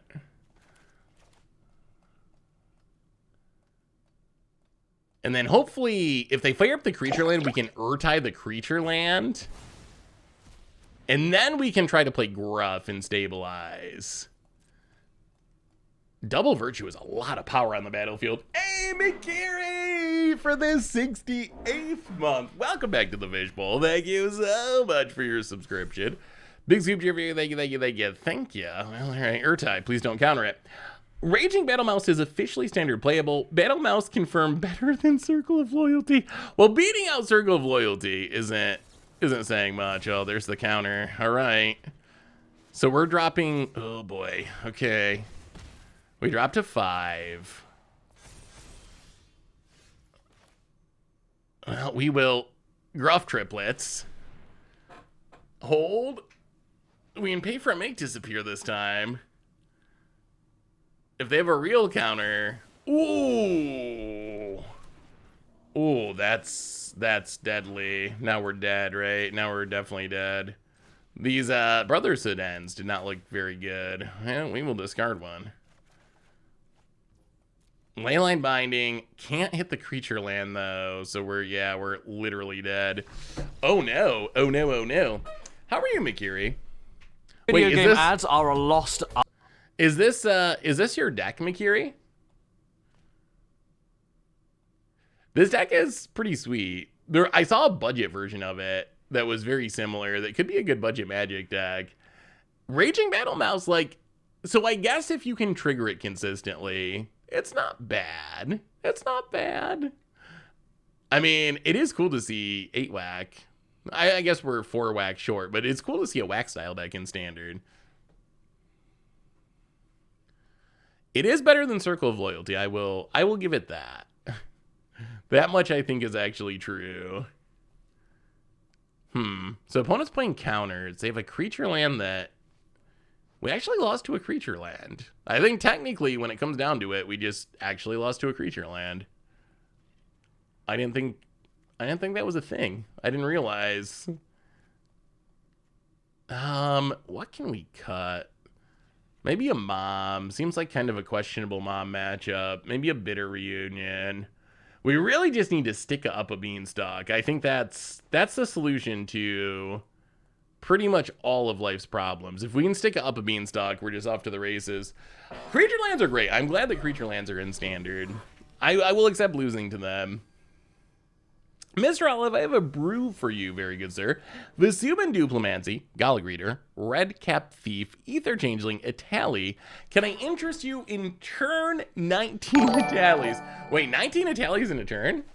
That is pretty impressive. All right, Up a Beanstalk. You can come down early enough that hopefully you don't get countered, and then good things will happen eventually, hopefully. We have a new donation from Mikiri. $20 donation. Not a high bar. You're talking about the 9th best card for standard from Throne of Eldraine. I have a question for you, Mikiri.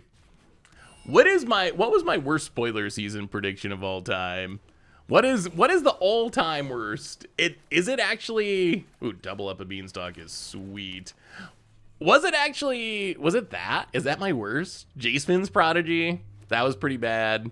I remember being pretty low on Arclight Phoenix. Maybe it's Arclight Phoenix? Is that even worse? About it.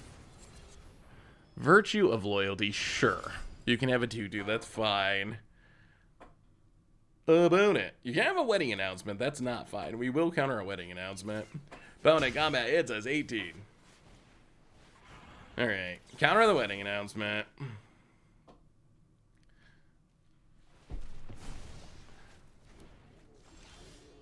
Wow, that is a very, very gruff draw. Up a Beanstalk number 2. This is the weirdest hand. Triple Guff Triplets. Double Legion of Ash. We really could... Oh, Shieldred. We could really use some more lands to cast these Guff Triplets. Make disappear. Well, alright. Get rid of the Shieldred. Lands! We need lands! Missing land drops is going to be the death of us here. About it. Land. Combat hits us. 12. Passes. Well, there's a land. Play the land. Pass the turn, I guess. Why did they pass? Wandering Emperor. Alright, counter it. Untap land. Untap land. We have so many gruffs that'll be so sweet if we can get there. We need one untap land. Oh, we will add so much power to the battlefield and draw so many Up a Beanstalk cards. Found it. Tap land. Ugh. Our nemesis. The Restless Fortress. Come on, deck. Untap land. Untap land. Elesh Norn. Oh, my God. Okay, we're going to play Elesh Norn.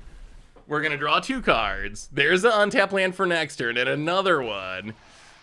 Play the island. Hold. Hold. Come on. About it. About it. Take Numa. Plays it. A Tuara to bounce Elesh Norn. Okay. Gets in. Hits us. Untaps. Well, okay. Gruff. Draw some cards. Oh, no! Come on now! Oh, no! So brutal. Yeah, I mean, it was a fine match. Oh, we would have made so many gruff triplets. McCary! We have another donation.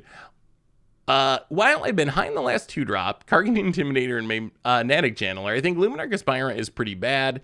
It's just very slow. It starts off underpowered. I think it's just essentially unplayable and constructed. Wait, is that quoting me? Oh, God. Oh, God. I mean, my Natick Channeler's all right. I saw an Intimidator once. Did I actually kind of trash Luminarch Aspirant? Well, that one's pretty bad. That's pretty... Thank you for the $9 donation. Yeah, I guess that was a pretty bad one. All right, let's try. You want to try the Rocco deck? Should we try the Rocco deck, or should we just keep Bean-Harmonicon? There's also this mono green deck. It's mono green. It's got more gruff. There are always 3 gruff triplets. I think that's the proper number. If you're gonna play gruff triplets, you got to play exactly 3 of them. The Rocco deck, so this is a little PE, different than the last version we played, but it's kind of a similar idea where you're trying to play things from exile and then make a bunch of Thopters. We get Pollen Shield Hair to pump our tokens. We also get Rocco. Rocco, I'm very curious if Rocco is a good card.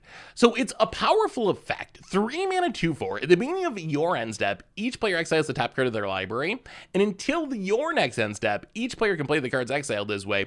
And when a player, anyone, plays a land from exile or casts a spell from exile, you get a counter on a creature and a food token. So you get a lot of value from your opponent playing things and you playing things from exile, and it doubles up with PNLR. So you're getting Thopters with Pia, you're getting food with Rocco. The problem is you're also giving your opponent cards each turn, which is a little sketchy to just like give your opponents free value. But let's try some Roccoing. Let's do a bit of Roccoing. We also got to look at these Doctor Who cards. I'll update the deck list real quick. There are more new Doctor Who cards. Thank you again, McCary, for the donations. Oh, also, as far as Doctor Who, if you're looking for spoilers, they're on the Commander YouTube. Tomer's doing Since this is a Commander-only product, also League 1 Legacy, but it's Commander precons, Tomer's doing daily spoilers on the Commander channel. How has Rocco been? Has it actually been good? I'm curious. Well, we're going to try. Let's look through a couple. Ooh, wait. Is this Legendary Land? Okay. These words. Trenenzalore Clock Tower. So Legendary Land. Tap it, add a blue, put a time counter on it. Remove 12 time counters from it. Exile it, shuffle your graveyard and hand your library. Draw. Oh, activate only if you control a Time Lord. I was going to say, my God, that card is absolutely busted. Is it busted? I mean, if it did not say activate only if you control a Time Lord, this card would be great, right? It comes into play untapped, and then it eventually draws you a new hand. Needing a Time Lord is a big restriction. However, changelings do work as far as, yeah, it's Midnight Clock on a land, which is actually like kind of insane. Tenzalore. Works with Mutavault. I think it's good. But it's the fact you need a Time Lord is going to keep it from being busted. Yeah, it's Midnight Clock, essentially. What is this? Iridis, Soul of the TARDIS. 3 mana, 3/3, vanishing 3. When it enters the battlefield, exile another artifact you control until it leaves the battlefield, has all activated abilities and triggered abilities of the exiled card, and gets +X/+X, where X is the card's mana value. That's unique. I don't know if you've ever seen something with that effect before. It doesn't stick around very long, though. I don't know the flavor of it, but vanishing 3 means it doesn't stick around very long. Ooh, wow, they're reprinting the Horizon lands. Man, they're actually gonna put some value into these decks, aren't they? These are like, wow, some of these are $20. Dinosaurs on a spaceship. Dinosaurs on a spaceship. That's a Magic card name. Dinosaurs on a spaceship. Seriously. 6 mana, 7/7. Dinosaur. Vigilance, Trample. Other dinosaurs you control get +1/+1 and have Vigilance and Trample. Suspend 4 for 5 mana. When a time counter is removed from it, while it's exiled, create a 2/2 white and red dinosaur creature token with flying and flying. I don't know about this Doctor Who thing. Apparently in Doctor Who, their dinosaurs have flying and their angels don't. I think for me that's just a deal breaker right there. I mean, this seems like a plant for Ixalan. We saw like a Lord of the Rings holiday release card, a Gandalf that cares about time counters. Now we're seeing a Doctor Who card that's like a dinosaur lord. Wizards I will give them credit for trying to tie things together more than they have in the past. Flash Duplicate, 2 mana, 0/0, have it enter the battlefield as a copy of any creature on the battlefield, except it has Vanishing 3 if it doesn't have Vagilink. That's actually a very strong card. That card's really good. 2 mana clone. Like, when you're cloning something, aren't you often cloning something that has an ETB trigger? This is only 2 mana, so you can get it back with Sun Titan effects. There's a lot of like 3 or less restrictions for returning stuff to the battlefield. It's a rebel, which I guess could be relevant in very fringe cases. Yeah, I guess it's true that flying dinosaurs are real. But angels. What about angels, Doug? What about angels? Coward Killer. Coward. Target creature can't be blocked this turn and becomes a coward in addition to its other types time travel. Killa does 3 damage to target creature and each other creature that shares a name with it. The Wedding of River Song. 3 mana, sorcery. Draw 2 cards. Then you may exile a non-land card from your hand with a number of time counters on it equal to its mana value. Then target opponent does the same. Cards exiled this way that don't have suspend, gain suspend, time travel. What do you think about all these suspend shenanigans? Yeah, I like that they managed to slip a magic joke into this Doctor Who card. Are these mana rocks good? So there's a whole bunch of... Oh, wait. Are these all different? Oh, there's 2 different cards. Sonic Screwdriver. So 3 mana, taps to add a mana of any color. Pay 1, tap it, untap another target artifact. Pay 2, tap it, scry 1. Pay 3, tap it, target creature can't be blocked this turn. Whew. That's a lot of upside on a mana rock. I think I really like that they're printing good 3-mana rocks. That I think that's worth considering. So 3-mana ramps 1. That's not good enough. Like that's a manalith. That's a Darksteel ingot. But you can untap another artifact, so it can untap a better mana rock or something else. Scry 1 for 2, not very good. The last mode, though, I think makes it. The last mode of making a creature unblockable, I think that's the mode that'll let this card actually show up in commander decks for 3 mana. What about Laser Screwdriver? 3 mana. Tap it at a mana of any color. Pay 1 tap. Oh, it's the same thing almost. Tap it to untap target artifact. Why do they both untap an artifact?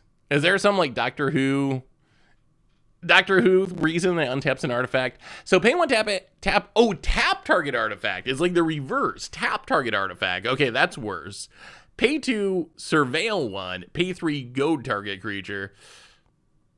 That one might be okay for a goad deck, but I think Sonic Screwdriver is better than Laser Screwdriver overall. I think this one is a generically powerful card that most decks could use. This one, I think you really gotta... Tap an artifact is not a great ability. Untap an artifact is a pretty good ability. Surveil 1 does beat Scry 1, but I think making a creature unblockable is a lot better than goading in most decks. The Fugitive Doctor. When ETBs investigate, when it attacks, you may sacrifice a clue. When you do, target instant or sorcery card in your graveyard gains flashback of 4 until... Ooh. Okay. I mean, if you can flashback big spells, that's kind of scary. Red is a haste color, so, I mean, I guess it'd be, what, 9 mana? 9 mana plus a... So 9 mana. If you get to 9 mana and can have haste, you haste this in, ETBs make a clue, haste the attack, sack the clue, flashback, I don't know, some game-winning instant or sorcery. What are Daleks, chat? Dalek. Are they bad things? I didn't see any Daleks in the bit of Doctor Who I watched. 7 mana, 6/6, affinity for Daleks. Other Daleks have haste. At the beginning of combat on your turn, your opponent chases. Each opponent faces a villainous choice. Player sacks a creature they control, or you create a Dalek. Oh, robot people. What are the ones? What are the? Oh no, they look kind of like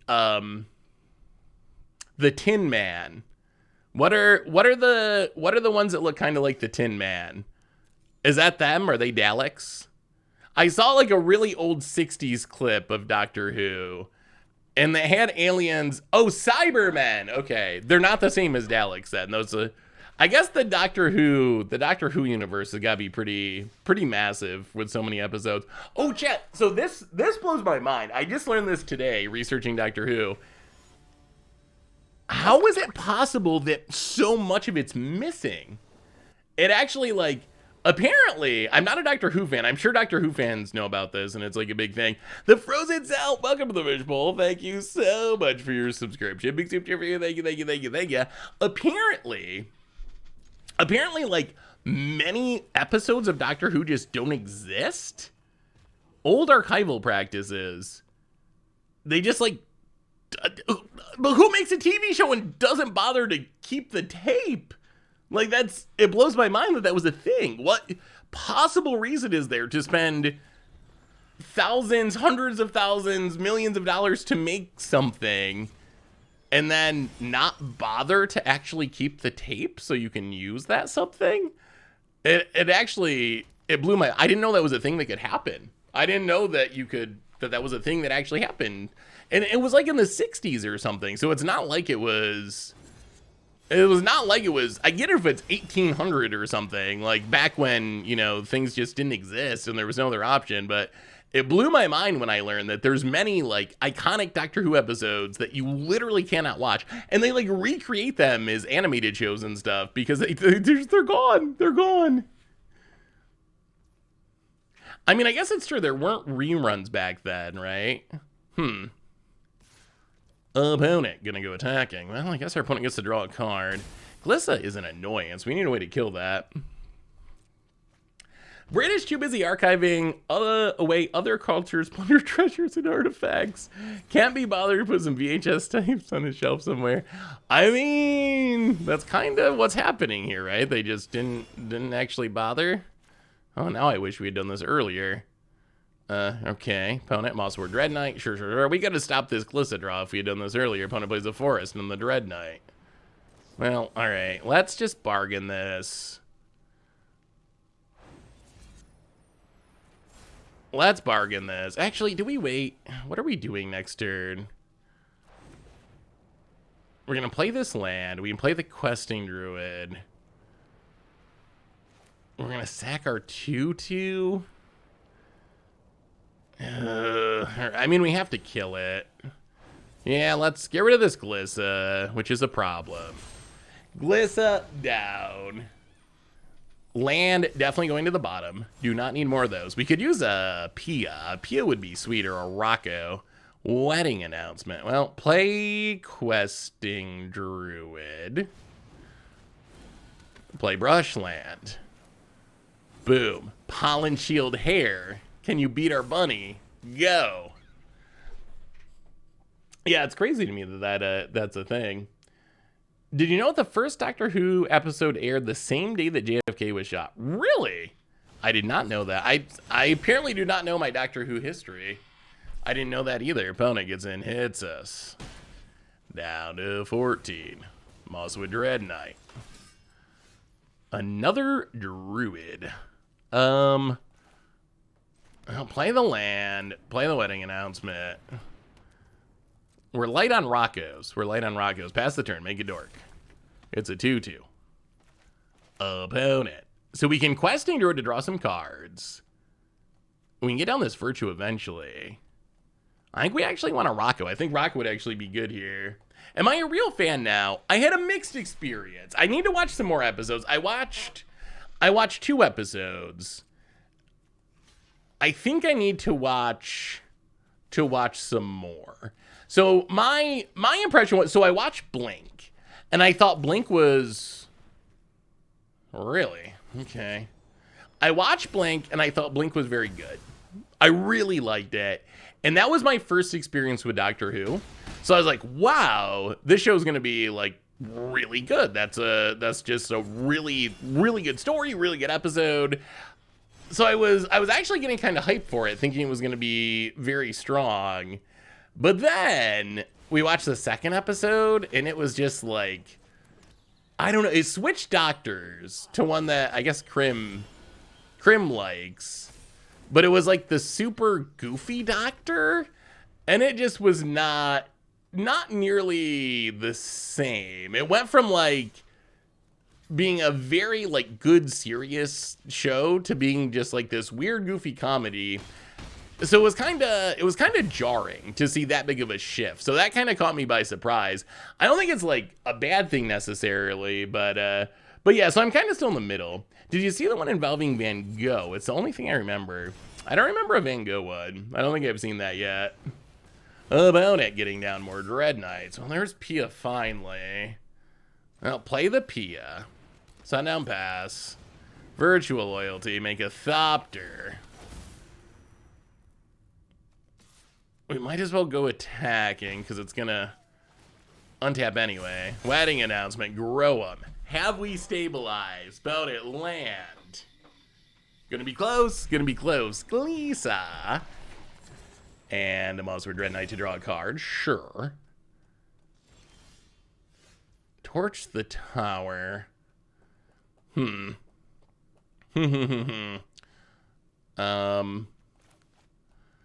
Let's channel this.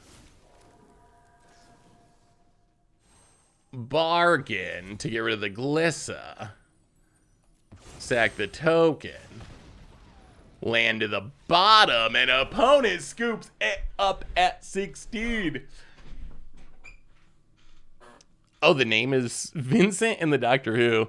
Yeah, I'm gonna watch some more.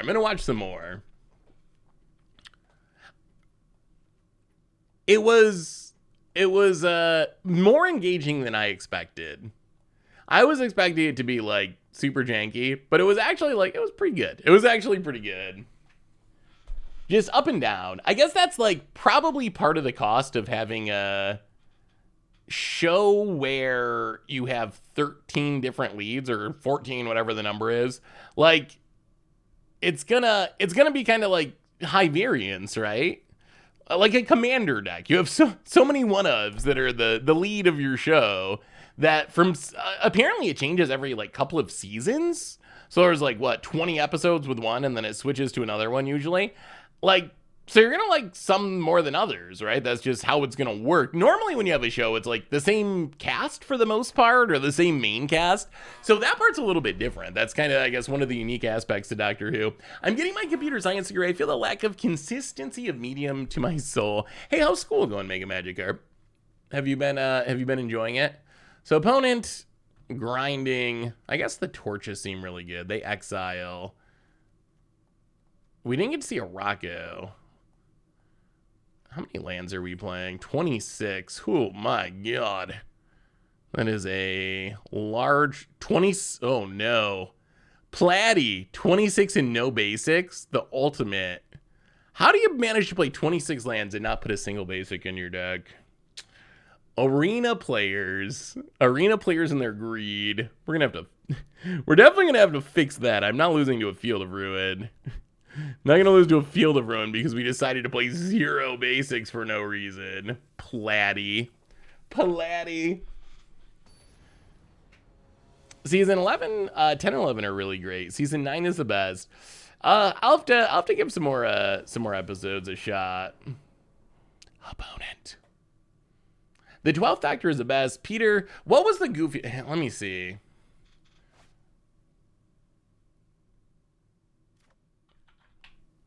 Was there a doctor named Matt? Like Matt Smith? Is it Matt Smith? Ah, it was, yeah. He was like a Targaryen or something, I think, but very goofy, very, very goofy Targaryen. What was the episode I watched? It was the first episode, the 11th hour. So the first episode I watched was blank. The second one was the 11th hour. And Matt Smith was just like, he's very goofy. He's very, compared to the Blink Doctor, I think part of it was the comparison, that the Blink Doctor is like a little more serious, and then he's just like all over the place. All right, opponent. Santa's very land heavy. 26 lands, no basics. Such an arena thing. Oh, there's a Pia. I don't really like running out Pia on turn 2. Running out Pia on turn 2 and having it die feels bad. It's like such a nice late game engine. Lord Skidda. Well, there's our friend Rocco.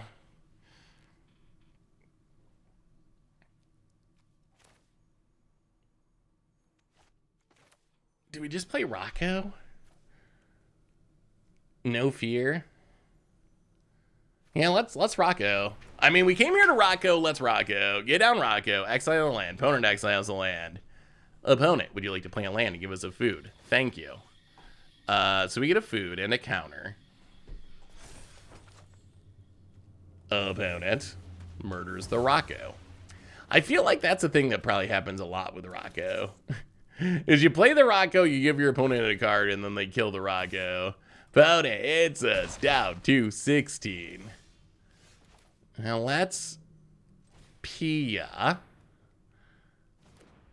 Carpusin Forest. Megathopter. And... yeah. Yeah, I guess we pass. No attacks. Leave our P alone at least. Play a Shieldred or something that we can. Oh god. This would be a lot better if it was instant speed. If the pump mode, the hair raising mode was instant speed, it'd be so much stronger. Opponent killing her stuff, and then the Mishra's Factory. Not looking great. Well, you get to gain a couple life, I guess. Lord Skidder is wrecking us, and we can't kill it with Destroy Evil. Opponent hits us. Well, we'll kill a rat, I guess, but it is not looking good. Down to 13. There's a Torch the Tower. I'll play the land. Copperline Gorge. Make a token. Bargain it to get rid of the Skitter. Questing Druid we will keep. That is some desperately needed card draw. This feels, to me, this feels a little bit like the Pia deck we played before, but without the velocity. We're lacking the, like, endless string of impulse draw. Well, so we can kill the Shieldred for now. Although this Virtue's going to get it back. Draw the Questing Druid. Play the land. Play the 2/2.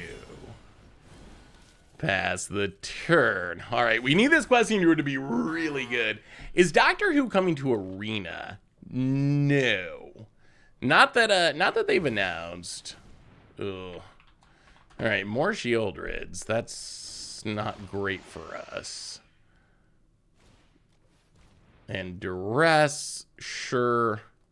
Well, opponent's out of cards. All we got to do is find a way to kill the Shieldred and deal with this Virtue Persistence, and we should be good. Easy, easy. Let's seek the beast.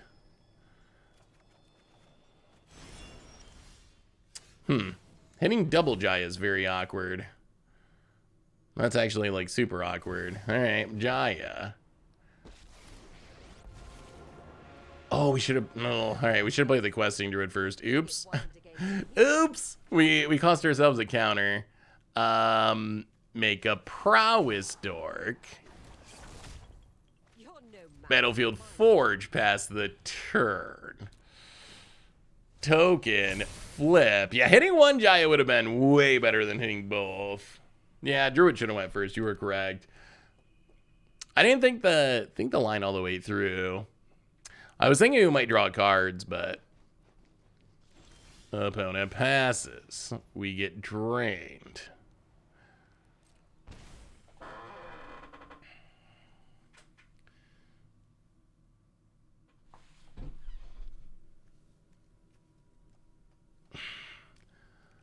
So if we try to kill this, we die, right? So we tick down. We have to attack with everything and it kills Shieldred. But then we just die in the backswing. All right, so I guess we have to draw with Jaya. Come on, Jaya. Come on, Jaya. Eyes open. Stay alert. Another Jaya. Okay. Jaya again, I guess. Get some triggers. Keep a new Jaya. Draw with Jaya. So many Jayas. So many Jayas. Torch the tower.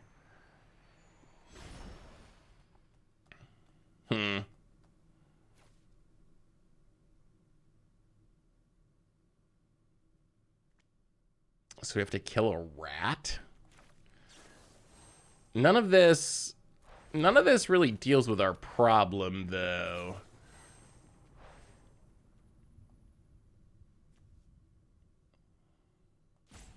None of this deals with the Shieldred problem. But we kill a rat, and then we get to attack with for 5, I guess, because this is getting big. Go attacking. Maybe we're the aggro. Maybe this is a player removal scenario here. Get in, hit you down to 19. We just got to race the Shieldred. Easy. Opponent untaps. And the problem with the -2 is we have to attack with that many creatures, right? Choose target creature and opponent controls. Whenever you attack this turn, it deals damage equal to the number of attacking creatures. So we'd have to negative and then swing with our entire team. And then the rats in the Restless Cottage and the Mishra's Foundry just get us on the backswing. So it doesn't actually... Because we'd have to tap everything to get rid of this Shieldred, it doesn't actually save us. It actually kind of kills us. Well, opponent chaining together a bunch of action. All right. Be good, Jetmir's Gardens. Brushland and Shieldred damage. Well, Nahiri's Warcrafting can theoretically kill a Shieldred. That is good. Let's draw with Jaya. We also need to deal with this graveyard trespasser now. All right, take down Jaya. Aye, 2 lands. Not good. Well, we get to kill the Shieldred. We play a land. We need a Rocco. We need a Rocco. Opponent land. Virtual Persistence. Passes. Oh no, the low rolling continues. So many lands. Jaya takes down. Oh, yeah, we're just actually dead. Yeah, because Shieldred returns. I feel like this deck needs more card draw. I think that's my crit. Maybe I'm just addicted to the original Pia deck, but I feel like this is the. I feel like this feels like the Pia deck, but without the super fun part of the Pia deck, which was you get to draw infinite cards. Like that's what made the Pia deck so enjoyable to play. Is that you're just like chain together card draw. That's what made it like super duper fun to play. This seems like it's doing the same thing, but it's like doesn't have all the card draw in it.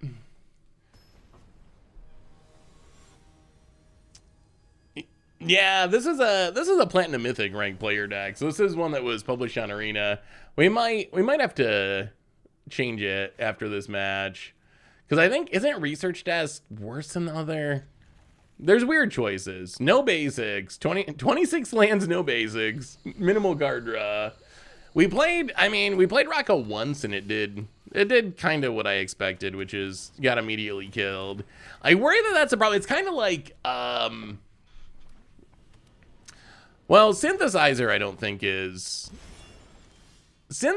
think is kind of sketchy because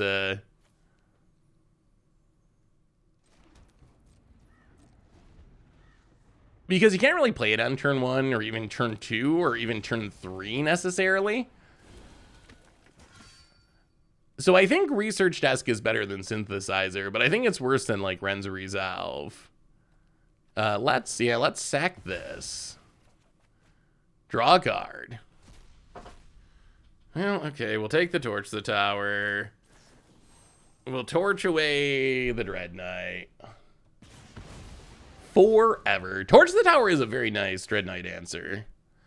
I will give it credit for that at least. Pass the dirt. Yeah, I think we can actually fix this very, very easily by just playing all the Ren's Resolve effects. Lord Skidda. Okay. And, well, let's seek the beast. Make a 2/2. Finding the virtual loyalty helps too. Opponent gonna snipe our graveyard, a boo and hiss. Let's kill the... Actually, let's do this properly. Green and... So play the land. Green and red. Play the questing druid. Kill the skidder. Grow the questing druid. Go attacking. Hit ya. We gotta be the aggro opponent. Down to 17. My cat currently thinks that walls are worth attacking, and that my bet is a jungle gym. Sounds like a cat. Oh, CC is kind of like that too. Good old CC. I didn't know how CC would do. So Bear, when I went to Vegas, Bear went and stayed with his brother over at my sister's house. So Bear was good. Cece, I wasn't sure how she would do staying home alone, but I'm pretty sure she just absolutely loved being home alone and being able to do whatever she wanted. I think that was kind of the dream of Cece, honestly. Do we just pass? Do we even attack? Yeah, I guess this works. We'll attack. If our opponent blocks, we kind of get to blow him out. All right, opponent down to 14. Untap our dorks. Questing druid growing. Virtue of loyalty going off.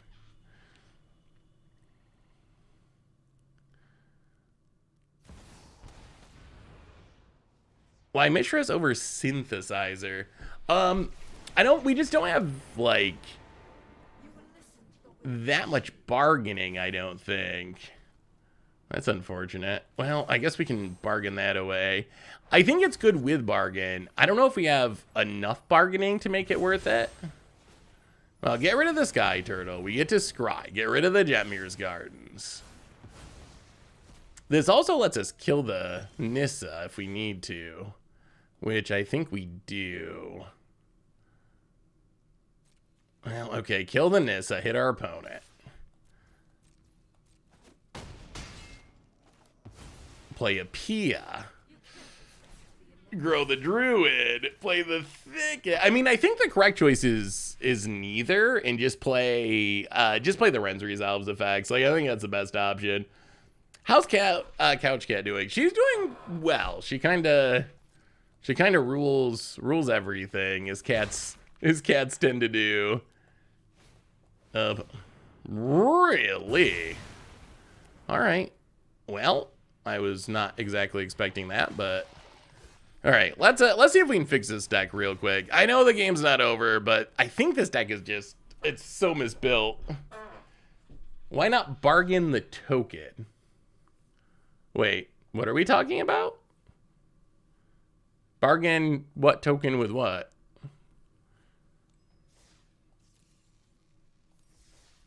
Isn't it better to bargain the enchantment that's dying anyway? What about the Stick Fingers list? All right, so Jaya's got to go. Jaya's got to go. I mean, so this mana base, you got to play basics, arena players. Arena players. You can't play zero basics. Playing zero basics is... I think you actually want to play far less basics in this deck, hilariously. Like, I think the optimal version of this deck is going to be playing, like, 22 lands. So you play, like, 22 lands, but some of them have to be basics, which means we're not playing the channel lands. Because what you want to do is chain together card draw. You want to chain together the card draw effects, the Ren's Resolves, the Impulse Draw. And it's kind of the Xerox theory, and that's how you're going to be hitting your land drops. So I think we want to just play all the Reckless Impulses, go down to 22 lands, add in basic lands. We can still play the Rocco. Rocco seems sweet. Like, I like the idea of Rocco in this deck. But I think something like this makes more sense. Let's try it like this. So same idea, but this time we actually get to draw cards.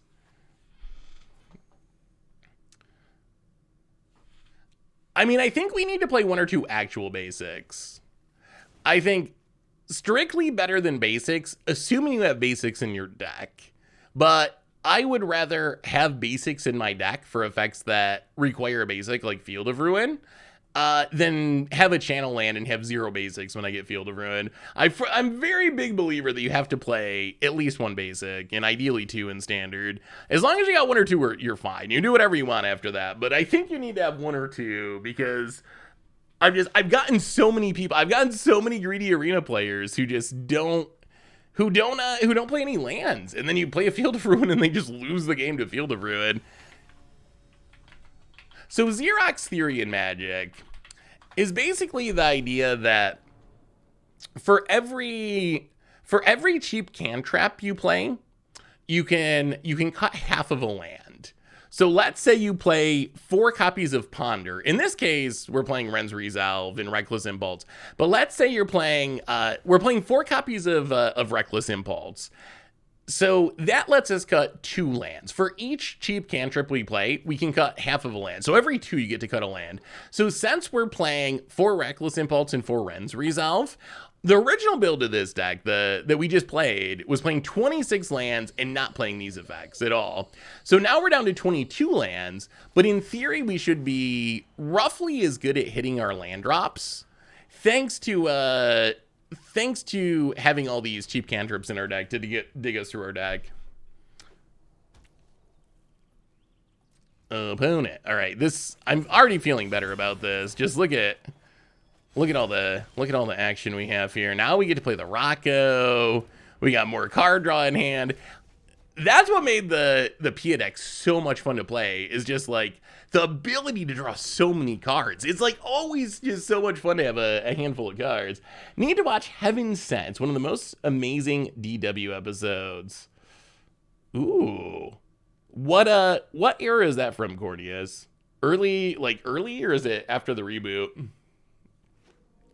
Yeah, if you have other Doctor Who suggestions, let me know. Actually, is Doctor Who streaming anywhere?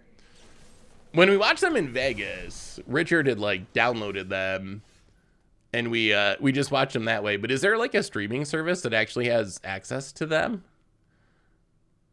Well, let's play Questing Druid. Play the Battlefield Forge. So Rocco number 2 just dies, but hopefully we draw into more Roccos. So far, our experience with Rocco is it has died every single time we played it. It's given each player a card and then died, which is not a ton of value. Not as much value as we'd like. I gave Doctor Who an honest try and gave up. What did you not like about it, Doug? My goodness. So many lands. Maybe we could cut down even more lands. Maybe this is still too many lands. Because we have drawn like 9 lands already. Well, past the turn. Heaven Sent's my favorite episode, but it's not a very good starter. It's the greatest Doctor Who episode ever. Ooh. How was the rest of your Vegas, Doug? Did you have a good time? All right, I will keep an eye out for Heaven Sent. I did watch 11th Hour. That was the one with the goofy doctor. Really. All right, apparently we are just going to draw all the lands this game.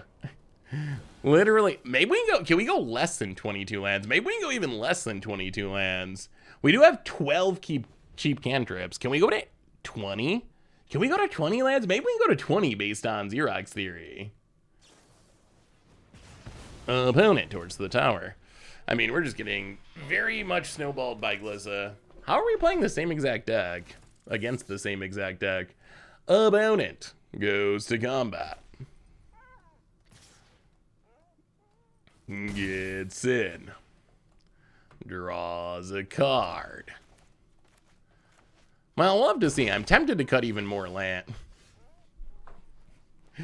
Wait. 1, 2, 3, 4, 5, 6, 7, 8, 9, 10, 11. Whew. 11 lands. All right. That's a lot. That's a lot of lands. Rowan Atkinson. Wait, is Rowan Atkinson? Is that Mr. Bean? Wait, was Mr. Bean Doctor Who? Is that a thing? No. Mr. Bean was actually Doctor Who? There's no way. There's no way that there's a Mr. Bean Doctor Who episode. I do not believe. I do not believe that that's actually real. Don't believe it. No, Mr. Bean? The goofy guy with the eyes. Oh, he did a special comedy for, okay. I actually think Mr. Bean, I haven't watched him in a long time, but I used to think Mr. Bean was kind of funny when I was growing up. I might have to look that up. He does have a very funny face, Mr. Bean. Just the way he can look at you.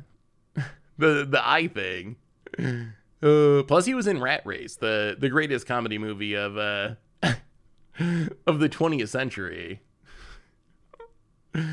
Well, actually second behind Master of Disguise. Master of Disguise, funniest movie of all time. Actually, I kind of hate Master of Disguise. Rat Race though, Rat Race. I haven't seen it. If it's totally offensive now, I apologize. I haven't seen it since it first came out. I remember when it first came out, and I was I don't know, young. I thought it was very funny, but like I said, it's probably been 20 years since I've watched it, so I have no idea if it stands up to the course of history. Help Stuck in Silver handing out a bunch of gift subs. Thank you so much, Silver. Gift subs to Slightly Solid, Recycled Toad, Trump Trim, Surgus, and Echogen. Welcome to the Fishbowl. Thank you so much for your subscription. Big soup for you. Thank you. Oh, chat, I have an important. Yeah, Bean-Harmonicon. We decided to do a little Roccoing at the end of the stream. We played Bean-Harmonicon for like the first couple of hours. I have a stream question for you, chat, about the future of the stream. So, what time is most convenient for you to watch the stream? So right now our setup has been, I stream in the afternoon Eastern time on Tuesdays, and then the evening Eastern time on Thursdays. But one thing I've noticed is normally more people are here on Tuesdays. Like pretty much every week, it's pretty consistent that Tuesdays better than Thursdays, which got me thinking maybe it would be better to try to stream earlier on Thursdays too. Is the like earlier time slot for the stream just more convenient for y'all? I mean, right now it's easier for me. One thing I've learned over the course of streaming is a lot of people actually watch the stream from work and school. When I first started the stream, my concern was like, oh, people are going to be working during the day. So I don't want to, stream when everyone's at work and at school. But then I learned that everyone just watches Twitch it from work and school, so it doesn't actually matter. It's actually like better for people because they're like have stuff to do when they get home, but they'll watch at work to kill the time. So I don't know. There might be possible that something. I'm thinking about the possibility of trying to change the schedule slightly. Can we do this in a way? This should work, right? Let's see if this works. So we go to the end of turn. We make the token. Yay, there we go. Bargain the torch before it goes away. Get rid of that Lord Skitter. And we get to scry Copperline George to the bottom. Yeah, it's certainly better for people from outside the US, for sure. Like, if you're living in Europe, then earlier is better because the Thursday stream is super late. Yeah, I don't know. I mean, nothing's gonna change immediately, but something might change in the future with the Thursday stream. It seems like in general it's better for people to do it a bit earlier. All right, let's Reckless Impulse. Oh boy, this is some painful mana, isn't it? Reckless Impulse, take 2 or take 1. Play a Pia. Ouch. Take 1. Razorverge Thicket. Make a Thopter. Okay, can we draw some red mana that doesn't hurt? How about some less painful red mana? Alright, make a token. Pass the turn. Once I get home, I have IRL things. Yeah, I have learned that that's kind of just how streaming works. I thought it was the opposite, but no, it's actually people want to watch while they're at work and they don't want to watch while they're at home because they have other stuff they have to do while they're at home. So it's actually better to stream while people are at work. Wow, you're getting in there, eh? We need a way to deal with this Shieldred. Removal, please. Can we draw some removal, please? Another questing druid. Okay, well, step 1. Seek the beast. Oy, double Copperline George. Well, play a questing druid. Play a Copperline Gorge, and we will pass the turn. We might be dying to Shieldred, though. 8. 4. Welcome to the Fishbowl. Thank you so much for your subscription. Big soup for you. Thank you. Blood Harvester. So we need to find a Hiri's Warcrafting like now. What time would this stream change to? So nothing is changing. Nothing is changing yet. If it changed, I think the most obvious change would be like having the Thursday stream be at the same time as today's stream instead of having it be later. But it's possible that nothing changes at all. So don't. Still trying to figure out it. It may very well could stay the same or something completely different. But that would be the most obvious change. Would be just push the Thursday stream up. Wouldn't you need to change when Commander Clash is being recorded? So Commander Clash is, we're changing when we're recording Commander Clash anyway. So that's what brought this idea to mind, is we're changing when Commander Clash is being recorded because Commander Clash kept running super late and getting in the way of the stream. So we're going to switch the day that we record Commander Clash, which then opens up the possibility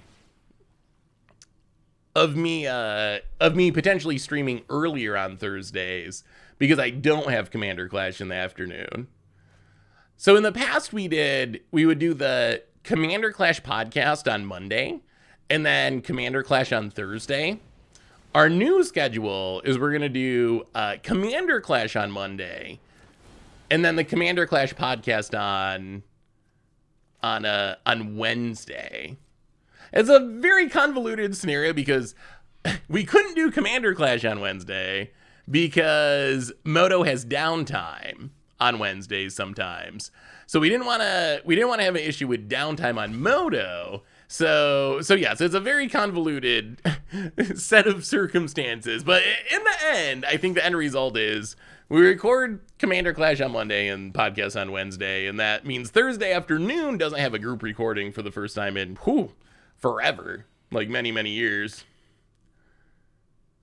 Yeah, Shieldred's like super obnoxious. I kinda hate Shieldred a little bit. Well, we will Virtue of Loyalty, make it 2/2.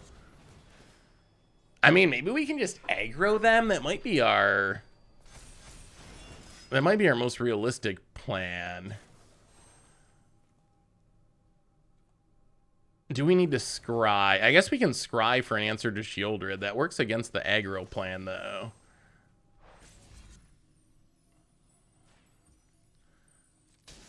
Ouch. Sack it. Scry. Grow. Opponent's at 25? Oh, 25 is that's a big number. Well, Razorverge Thicket's definitely not the card we're looking for. Opponent. Can't duress a Pollen Shield here. Although this Pollen Shield here is going to make something big. Opponent passes. We draw even more lands. Well, okay. Hair raising on a... Actually, let's do it this way. Virtue of Loyalty, make a Thopter. Grow the Dorks. Is there a chance we win here? Is there any way we actually have lethal here? Pollen Shield here. Hair raising a Thopter.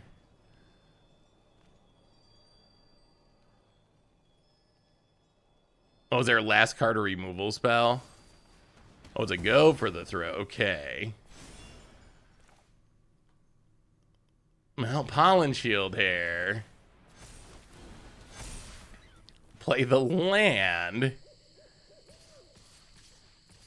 Big attack.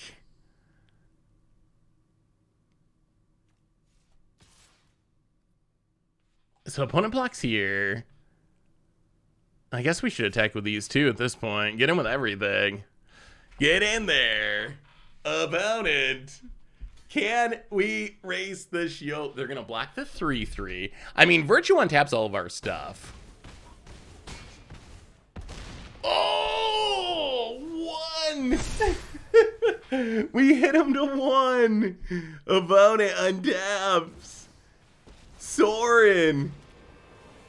Desperation. Got to take it up. There's no other option. Draws a land, and we got there. Well, that's how you beat a Shieldred. Player removal. Player removal, best removal. I saw a Jim Davis video about Naya Cauldron featuring Voldaren Thrillseeker. I feel like it'd be up your alley. The deck was a finalist for his Worlds team. Ooh. I'll have to look it up. I've seen on the ladder a little bit of Thrillseeker Cauldron shenanigans, like 1 or 2 players, but I'll have to look up Jim's video. I do like Cauldron is probably my favorite card from this set. Are you turtle enough for the turtle? Oh no, am I getting Master of Disguise quotes now? Oh, Master of Disguise I bring up because I absolutely detest that movie because my little brother loved it. My little brother, oh my god, he loved that movie way more than anyone should. So I had to see it so many times. I had to like go to the theater and watch it with him, and I thought that movie was so not funny. Oh, it pains me even to think about it now. It's been a long time since I've seen that movie, and just thinking about it, it hurts. It hurts my heart to think about that movie. Dana Carvey, I don't know if he's actually that funny. If I had to bet money on who would win that round, I'm sorry, Seth, I would have lost the bet. I would have hated a movie more than I hated Tammy. That was awful. I've never seen Tammy. Ooh, we have a Witch Talker's Frenzy. Yeah, I would have betted against us as well, I think. Once the Shieldred came down, I probably would have bet against us winning that game. But we found a way. Pia is very good at going wide. I will give Pia a lot of credit for that. That is one thing Pia's actually very good at. Opponent. Haunted Ridge. And gonna run out the Mosswood Dread Knight? Yes. Sure.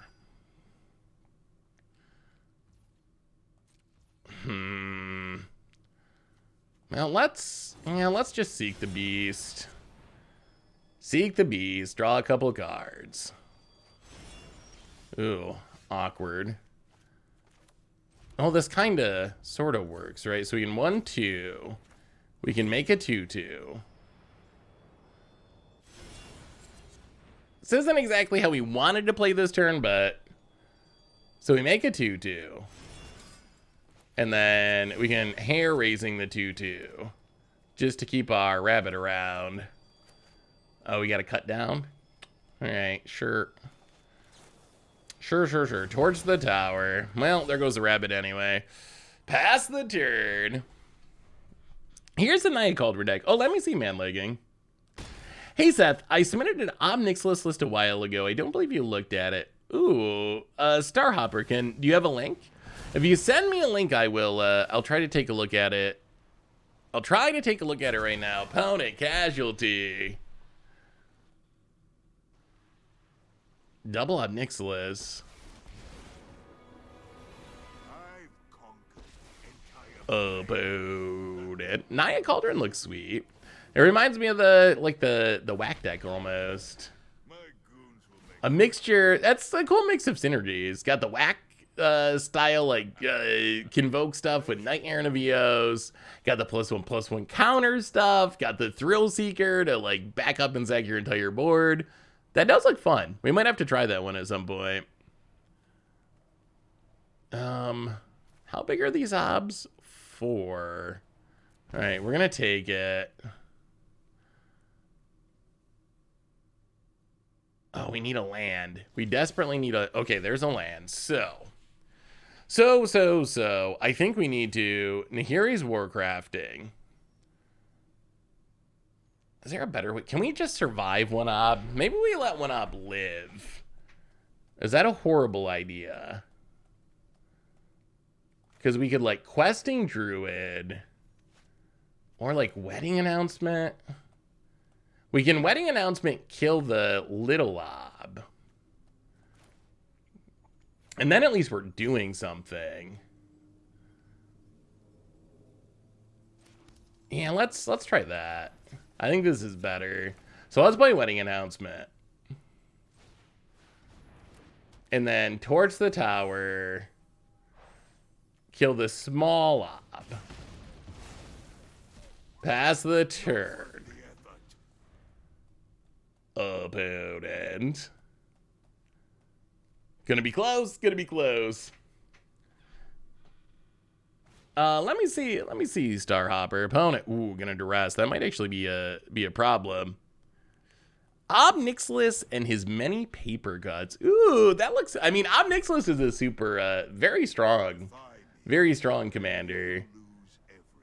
All right, we're gonna take it down to 13. Losing that Warcrafting is actually a bit of an issue. There's a Mosswood Dread Knight. Opponent draws a card. Doesn't hit a land. We hit a land. Well, we will play a questing druid and a Copperline Gorge past the turn, make a token. I mean, we are getting a big board going, and we do get to get down a Virtue next turn, which is huge. Yeah, that looks the Ob deck looks super fun. I mean, Ob, play a bunch of stuff that deals 1 damage, and Ob is gonna do a lot of work. So it actually kind of lends itself to building not super expensive decks, because a lot of your best cards are gonna be like Bloodseeker. I deal 1 damage when a creature enters the battlefield under the opponent's control. So like, how has it been to play? Have you enjoyed it, Starhopper? It looks super fun. All right, down to 11. No fear of death here. Opponent Mosswood Dread Knight, sure. I mean, opponent's missing lands, and eventually we're gonna hit some card draw and really do things. Well, let's make a 2/2. Grow the Questing Druid.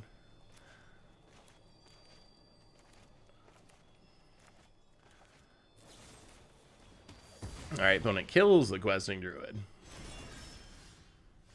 We draw land. Well, we're gonna play the Virtue. Play the land. Pass the turn. Grow the Dorks. All right, no, if our opponent has a sweeper here, we're in really bad shape.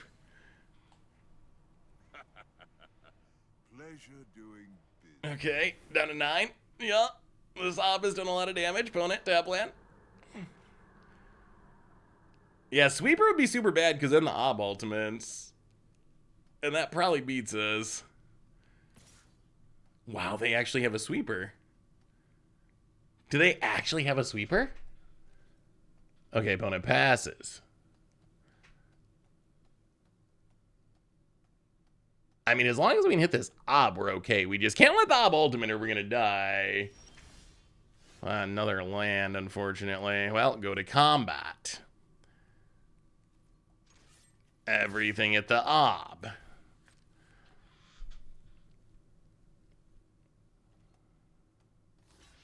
Opponent blocks. Opponent blocks.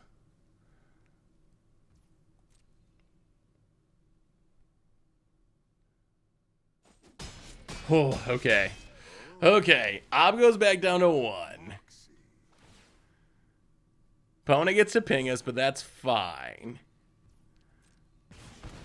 We'll just play another Virtual Loyalty. And our stuff's about to get real big real fast. Oh, that's the one you go with? Isn't Wedding Announcement the... Okay. I mean, that is allowed. Wedding Announcement doesn't really scale, though. Wedding Announcement's a static... Okay, so it turns on a cut down. Well, I see what our opponent's going for. It still doesn't scale, though. I still feel like... Virtual Loyalty is doing what Wedding Announcement does every single turn it sticks out, when Wedding Announcement just does it once. Opponent takes up. We will discard a Razor Verge Thicket. Opponent, Sheoldred. Well, we will kill the Sheoldred. Draw a card. There's a Pia. Kill this Ob, which has been the bane of our existence. Hit our opponent. Make a 2/2. I think we might be good. I mean, we have double Virtue going. Recently finished the $50 budget Minthara Commander. I was lucky one seller that had a contagion engine for 6 euros on Card Market, so it would be included. Card value is determined by the cheapest near mint available from a non-private seller. Ooh, let me see, dear brain. What is Minthara? Oh, okay. That's sweet. There's so many new legends. It is a strange feeling for me to not know every Magic card. For most of my life making Magic content, I could tell you tell me a new card name, I would tell you every card. I can't do it anymore. There's so many random legends that show up in supplemental products. I did not know who Minthara was. Minthara. That does look fun, though. War deck expresses the number of experience counters. At the beginning or end step, if a permanent you control left the battlefield, you get an experience counter, and creatures you control get +1/+0 for each experience counter you have. So kind of a cool, like, anthem-y proliferate commander. Yeah, 6 euros for... 6 euros for, oh boy, that is big. 6 euros for a Contagion Engine seems like a pretty good deal. Thopter, how about a little hair racing? And how about we swing with all of our creatures? And we didn't draw Rocco this game, but we got CP power. Hey Seth, Tilmer made a video about a bunch of commander decks under $50. Could you do the same but for 60 card formats? Ooh. So there's definitely a lot of budget Magic episodes we've played over the years. I do love playing this deck. If you haven't tried like Pia and Rocco and all the impulse draw, it's just so fun to play. There's just so much card draw. It makes it just like so enjoyable to play. I'll definitely keep that in mind. So I've done like the 30 under 20 articles for set releases, done a bunch of budget magics, but maybe some sort of article or video where you kind of like put together all the budget decks for 60 card formats could be a good idea, because it's all pretty scattered about. Budget's gotten a lot tougher. You might have noticed, like, used to do budget magic every single week. Now it's kind of like every other week sometimes, because it's just gotten like, budget's gotten way harder. Here's what I've run into with budget. So in older formats, it's really tough because of like Modern Horizons stuff. Like, the gap between the strongest cards and the budget cards is wider than it's ever been. It used to be like the optimal card was up here, the best version, and then the budget card was like down here, and it was fine. Like, you build a like synergistic deck around the budget cards, and you would keep up, and you'd sometimes beat the good cards. Now the power level of the strongest cards is like way up here, and then the budget cards are still down here. So the gap between like the Furies and Ragavans, Force Negations, and the budget cards. So that's been the challenge in Modern, where it's become more challenging to build a budget deck every week. In Standard, I saw the Boros Convoke deck. I actually have, if you go to my decks on Goldfish, I have in my deck list $50 Boros Convoke, and I was like, oh, I can do this for budget magic. That's a cool deck. I love 8-whack decks. That'll be a good budget magic. But even there's an issue. The issue with this deck is Standard, most people play in Arena, and if I do $50 Boros Convoke for budget magic, there'll be a lot of people that say, well, this deck isn't budget for me. It's 31 rares. I only play Arena. Most people only play Standard on Arena. So it's actually not budget friendly, because 31 rares is a ton. So yeah, sure, it's great that it's super cheap for paper players, but it's expensive for Arena players. So the Arena budget thing has also made Standard budget much more challenging, because I've just found in some cases it works, but like playing with a 8 rare budget or something, I really like budget decks that are built around the underappreciated rares that no one plays, because a lot of them have really cool effects, but they're just not as good as something else, or like people haven't figured them out. But playing all commons and uncommons, it's not as much. I don't enjoy it as much. I found like I don't have as much fun if it's like, oh, I can't play any rares in my deck and I just have to play commons and uncommons, because commons and uncommons are not traditionally as is interesting. But I'm hoping that paper revitalization will help. That would be very nice. Like, being able to have people be like, oh, $50 is really cheap for a Standard deck, instead of, oh, it's not really cheap because I only play an Arena and it's a lot of rares, which is like completely legit. Like, I get it. Like, it is true that on Arena this deck's not that expensive, or not that cheap, even though it's super cheap in paper. So I'm hoping that maybe like Standard coming back will help. That's the other reason I kind of want to go to Chicago, is they're going to do a big Standard tournament for the first time. I might actually go and play in the Standard event in Chicago. I'm actually like kind of interested in trying to put together a paper Standard deck and actually do a tournament. So that might happen. Pioneer budget would probably be the best case, because but you're not really feeling it, right? I mean, Pioneer's fine. It's just like mono green. Karn, Rakdos. The same decks have been at the top of the meta. I think the problem I have with Pioneer right now is it's just like every other format has gotten shakeups. Like, you got Lord of the Rings in Modern, in Historic. You just got new Standard set in Wilds of Eldraine in Standard. Pioneer's like in the weird place where it's like old enough that a Standard set doesn't change as much as it does Standard, but it's not, thankfully, not in a place where it gets like Lord of the Rings and Modern Horizons. So it's in a weird place where it hasn't changed very much. But what would I build for a paper tournament? So, well, the paper tournament's not until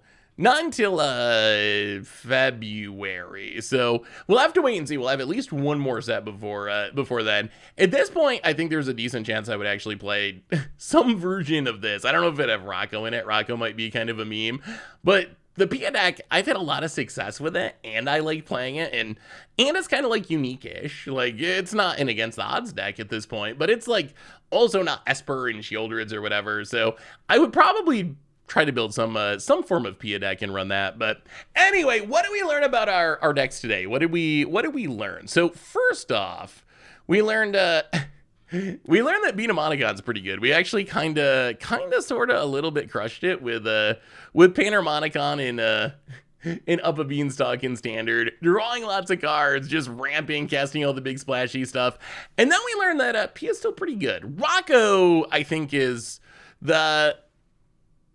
still TBD whether Rocco's actually good enough for the deck. It is fun though, and it does fit the theme. So anyway, everyone, I believe that brings us to the end of our stream for today. So next stream, Thursday, normal time. Nothing changing on that end or anything yet. So good to be back. I've missed everyone. I hope you've all had an amazing week, a great day. I love y'all, and yeah, I'll be back on Thursday for some more fun. So until then, everyone, reminders, replay YouTube, that's me and find all old streams, normal YouTube, tons of stuff going up on there. One more reminder that our sponsor today is Card Kingdom, and if you need some Magic cards, you can make cardkingdom.com/MTG Goldfish, and most importantly, thank you to all of you, because y'all are amazing and awesome, and I love y'all. So have an amazing day, a great weekend. I'll see you on Thursday to have some more fun. So until then, be good, everyone, and I will talk to you soon.